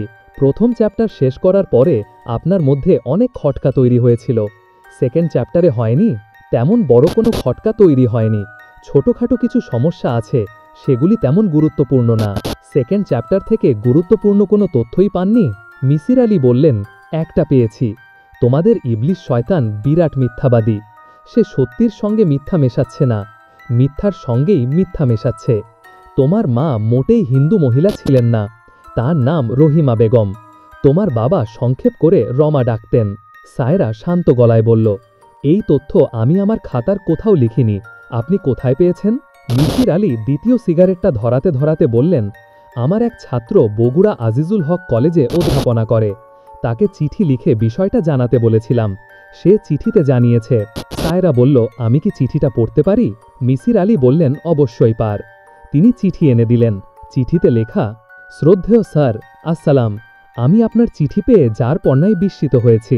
আপনি যে আমার নাম মনে রেখেছেন, এই আনন্দই আমার রাখার জায়গা নাই। আমার কথাটা আপনি বাড়াবাড়ি হিসাবে নেবেন না। আপনার সকল ছাত্রছাত্রী যে আপনাকে কোন চোখে দেখে তা আপনি ধারণাও করতে পারবেন না। যাই হোক, এখন মূল প্রসঙ্গে আসি। আপনার চিঠি যেদিন পাই সেদিনই আমি সারিয়াকান্দি রওনা হই। বগুড়া জেলায় 3টি সারিয়াকান্দি আছে। ভাগ্যগুণে প্রথম গ্রামটিতেই কেমিস্ট্রির টিচার হাবিবুর রহমান সাহেবের স্ত্রীর কবরের সন্ধান পাই। মহিলার নাম রহিমা বেগম। তার পিতা সারিয়াকান্দি স্কুলের শিক্ষক ছিলেন, এখন মৃত। মেয়ের কবরের পাশেই তার কবর হয়েছে। স্যার, এর বাইরেও যদি আপনি কিছু জানতে চান আমাকে জানাবেন, আমি তাৎক্ষণিক ব্যবস্থা নেব। আপনার শরীরের যত্ন নেবেন। যদি অনুমতি পাই তাহলে ঢাকায় এসে আপনাকে কদমবুশি করে যাব। ইতি, আপনার স্নেহধন্য ফজলুল করিম, বগুড়া আজিজুল হক কলেজ, বগুড়া। সায়রা চিঠি ফিরিয়ে দিতে দিতে বলল, আপনার অনুসন্ধানের এই প্যাটার্নটা সম্পর্কে আমার ধারণা ছিল না। আমি ভেবেছিলাম আপনি আমার লেখা পড়ে চিন্তা করতে করতে মূল সমস্যার সমাধানে যাবেন। আপনি যে আবার চিঠিপত্র লিখে অন্যখান থেকেও তথ্য সংগ্রহ করবেন তা ভাবিনি। মিসির আলী বললেন, তোমার নিশ্চয়ই কোনো আপত্তি নেই? সায়রা বলল, আপত্তি আছে। আপনার যা জানার আমার কাছে জানবেন। I will answer you truthfully. বাইরের কাউকে কিছু জানাতে পারবেন না, ঠিক আছে? সায়রা উঠে দাঁড়াতে দাঁড়াতে বলল, আমি এখন চলে যাব। আপনি কি আমার কাছ থেকে বিশেষ কিছু জানতে চান? মিসির আলী বললেন, তোমাদের বাড়ির ইলেকট্রিসিটি বিলগুলি দেখতে চাই। তুমি যেমন গোছানো মেয়ে, আমার ধারণা পুরনো সব ইলেকট্রিসিটি বিলই তোমাদের কাছে আছে।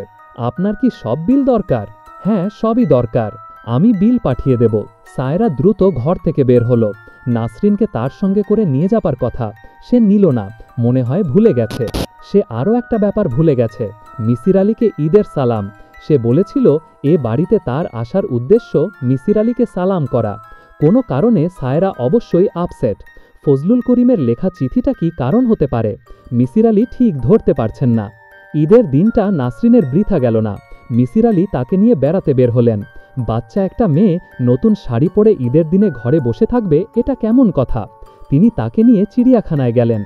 নাসরিন আগে কখনো চিড়িয়াখানায় আসেনি। সে বিস্ময়ে অভিভূত হয়ে গেল। সে হাতিতে চড়ল, আইসক্রিম খেল 4টা।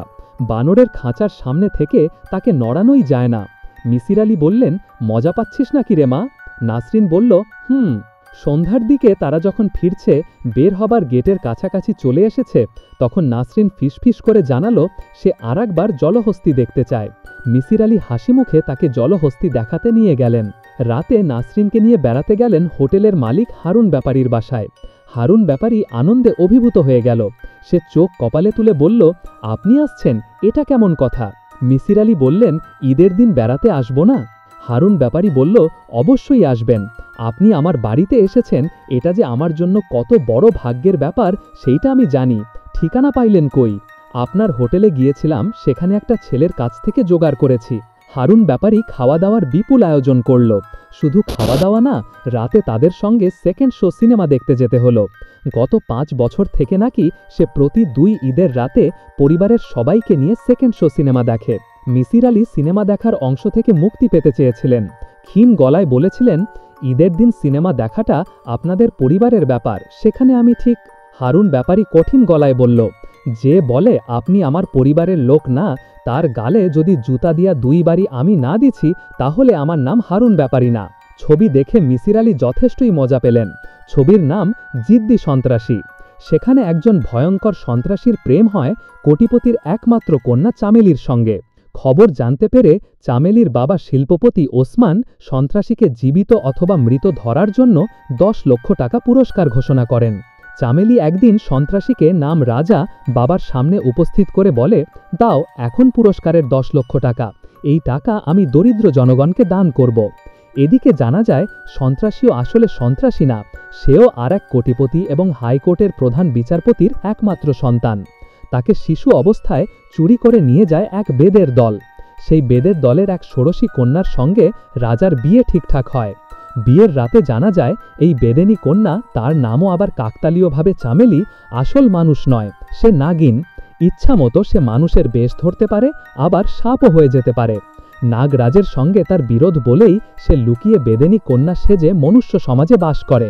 মিসির আলীর পুরো সময়টা কাটল কার সঙ্গে কার কি সম্পর্ক এটা চিন্তা করে বের করতে। কোন চামেলি আসলে নাগিন কন্যা, এটা নিয়ে তিনি খুবই ঝামেলায় পড়লেন।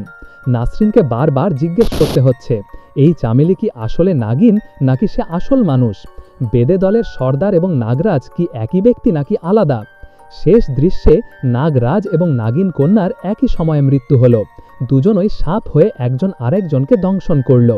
ভয়াবহ জটিলতা। ছবি দেখে ফেরার পথে নাসরিন ঘোষণা করল সে তার সমগ্র জীবনে 2 জন সত্যিকার ভালো মানুষ দেখেছে। দুজনকেই সে খালুজান ডাকে। মিসির আলী বললেন, একজন যে আমি এটা বুঝতে পারছি, আরেকজনকে? নাসরিন বলল, আরেকজন সায়রা আপামনির বাবা, ওনার নাম হাবিবুর রহমান। মিসির আলী বললেন, দুজনের মধ্যে কে বেশি ভালো, ফার্স্ট কে সেকেন্ড কে? নাসরিন গাঁড় গলায় বলল, উনি ফার্স্ট। মিসির আলী বাসায় ফিরলেন রাত 12টায়। তার বাসার কাছে গলির মোড়ে সায়রার বিশাল পাজেরো গাড়ি দাঁড়িয়ে আছে। গাড়ির ড্রাইভার বিরক্ত গলায় বলল, আপনি কই ছিলেন? রাত 9টার সময় এসেছি, এখন বাজে 12টা। বড়লোকদের ড্রাইভারের মেজাজ থাকে এমনিতেই চড়া, ঈদের দিনে সেই চড়া ভাব হয় তুঙ্গস্পর্শী। মিসির আলী বললেন, কোনো সমস্যা? ড্রাইভার বলল, সমস্যা টমস্যা জানি না, আপনার জন্য খাবার পাঠিয়েছে, নিয়ে যান। ড্রাইভার বিশাল সাইজের 2টা টিফিন ক্যারিয়ার বের করল। মিসির আলী বললেন, আমরা খাওয়া দাওয়া করে ফেলেছি, খাবার দিতে হবে না। ড্রাইভার বলল, খাবার প্রয়োজন হলে নর্দমায় ফেলে দেন, আমি এইগুলা নিয়ে ফেরত যাব না। আপনার জন্য ম্যাডাম একটা চিঠিও পাঠিয়েছেন। মিসির আলী চিঠি এবং খাবার নিয়ে বাসায় ফিরলেন। চিঠিতে সায়রা লিখেছে, বাংলায় লেখা চিঠি। চাচা, এই চিঠি ক্ষমা প্রার্থনামূলক। আমি আজ ঈদের দিনে আপনার সঙ্গে খারাপ ব্যবহার করেছি। ঈদের সালাম করতে গিয়ে হঠাৎ রাগ দেখিয়ে চলে এসেছি, সালামও করা হয়নি।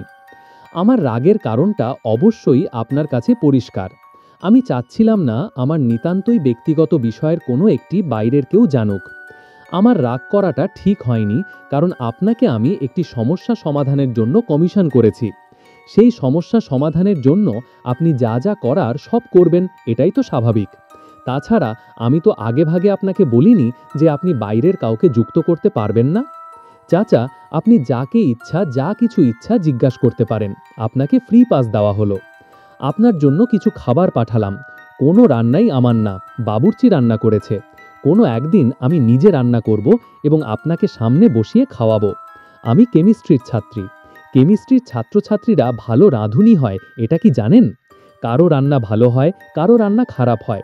কেন হয় সেটা কেমিস্ট্রির পয়েন্ট অফ ভিউ থেকে আপনাকে বুঝিয়ে বলবো। আমার ধারণা আপনার ভালো লাগবে।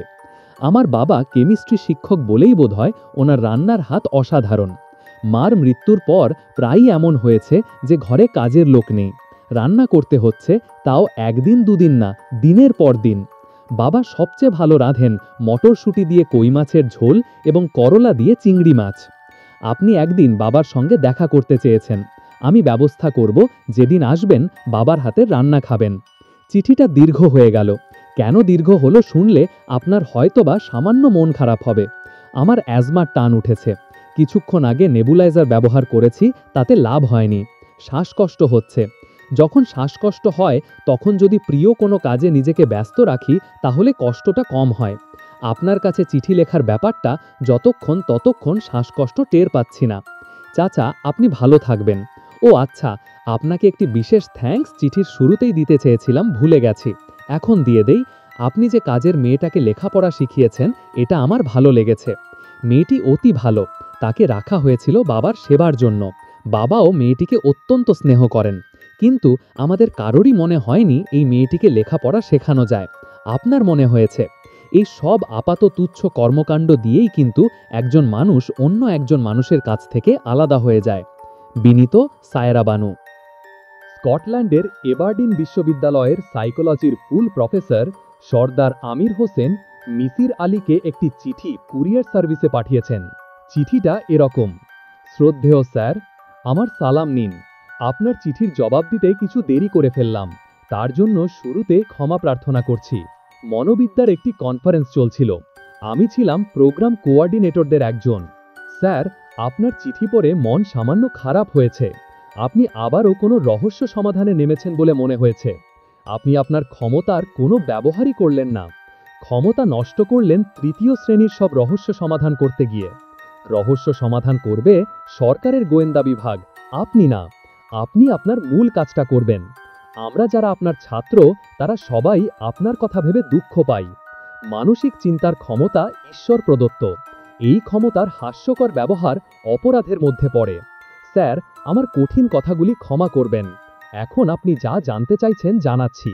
সায়রা বানু আমাদের বিশ্ববিদ্যালয় থেকেই রসায়ন শাস্ত্রে পিএইচডি ডিগ্রি নিয়েছে। তার থিসিসের বিষয় ছিল কলয়েড সায়েন্স।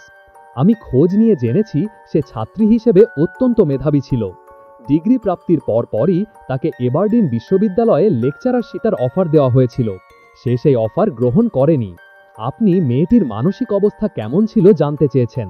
আমি তার সুপারভাইজার ডক্টর জন গ্রিনের সঙ্গে কথা বলেছি।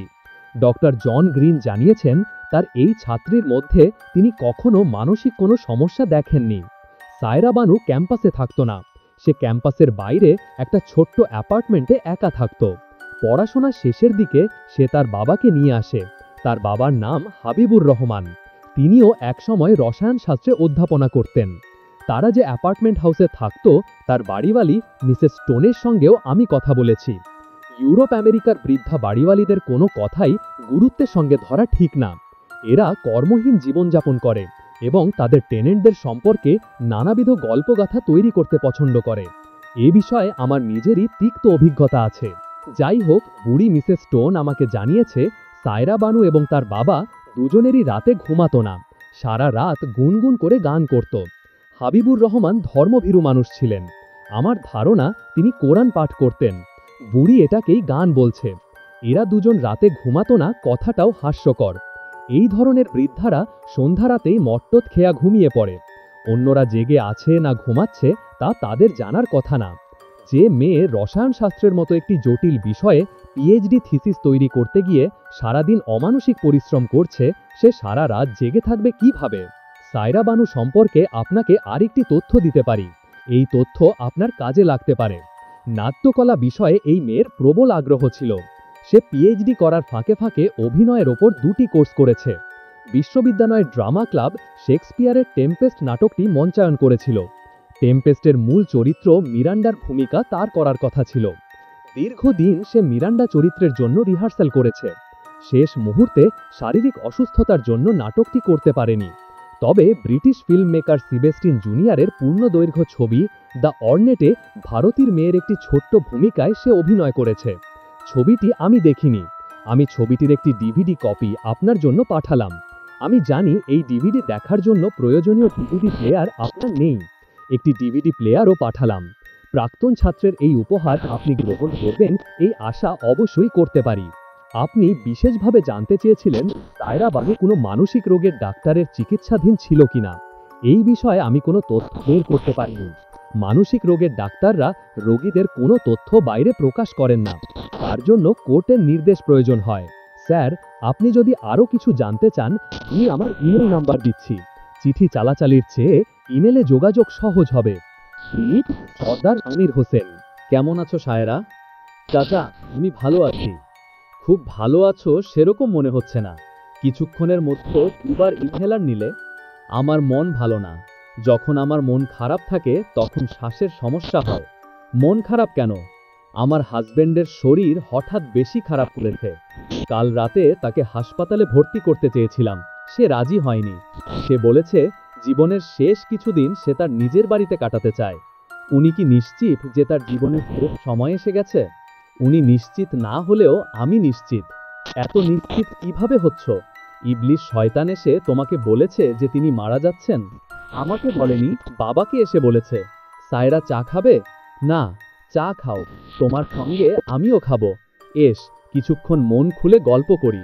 আমার ধারণা তোমার সঙ্গে আমার আর দেখা হবে না। দেখা হবে না কেন? দেখা হবে না কারণ দেখা হবার কোনো প্রয়োজন নেই। আমি ইবলিস শয়তান ঘটিত যে সমস্যা তার সমাধান করেছি। সমাধান জানার পর তুমি যে আমার কাছে আসবে তা মনে হয় না। সমাধান করে ফেলেছেন? হ্যাঁ, করেছি। আপনি কি আমার লেখা পুরোটা পড়েছেন? আমি 3rd চ্যাপ্টার পর্যন্ত পড়েছি। আরও 2টা চ্যাপ্টার আছে, সেই 2 চ্যাপ্টার পড়বেন না? না। না কেন? তুমি লেখাটা মূলত লিখেছ আমাকে কনফিউজ করার জন্য। আমি যতই পড়ছি ততই কনফিউজ হচ্ছি। ইবলিস যেমন করে সত্যের সঙ্গে মিথ্যা মেশায়, তুমি নিজেই তা করেছ। অতি গুরুত্বপূর্ণ কিছু তথ্য গোপন করেছ, আবার অতি তুচ্ছ তথ্য খুবই গুরুত্বের সঙ্গে বর্ণনা করেছ। সায়রা বানু কিছুক্ষণ চুপ করে থেকে ক্ষীণ স্বরে বলল, আপনার সমাধানটা কি বলুন? না, মিসির আলী বললেন, সমাধান তুমি নিজেও করেছ, অনেক আগেই করেছ। তাই হ্যাঁ, তাহলে আমার কাছে এসেছো কেন? কনফার্মেশনের জন্য।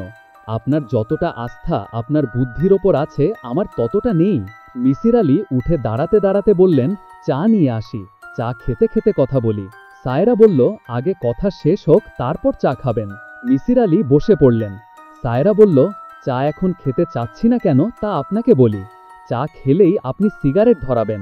এমনিতেই আমার শ্বাসকষ্ট, সিগারেটের ধোঁয়ায় শ্বাসকষ্টটা বাড়বে। এখন বলুন আপনার সমাধান। মিসির আলী বললেন, তুমি তোমার গলার স্বর পুরুষদের মতো করতে পারো, তাই না? সায়রা বানু চমকালো না, সহজ গলায় বলল, হ্যাঁ। মিসির আলী বললেন, তোমার বোন যখন আলাদা ঘরে থাকা শুরু করলো, তুমি তখন জানালার বাইরে থেকে পুরুষের মতো গলা করে কথা বলতে, ইবলিস শয়তান সেজে কথা বলা। সায়রা বলল, হ্যাঁ। ও আলাদা থাকতে গেল তখন আমার খুব রাগ লাগলো। আমি তাকে ভয় দেখিয়েছিলাম যাতে সে আবার আমার সঙ্গে থাকতে শুরু করে। ইবলিস শয়তান সেজে তুমি তোমার বাবার সঙ্গেও কথা বলেছ?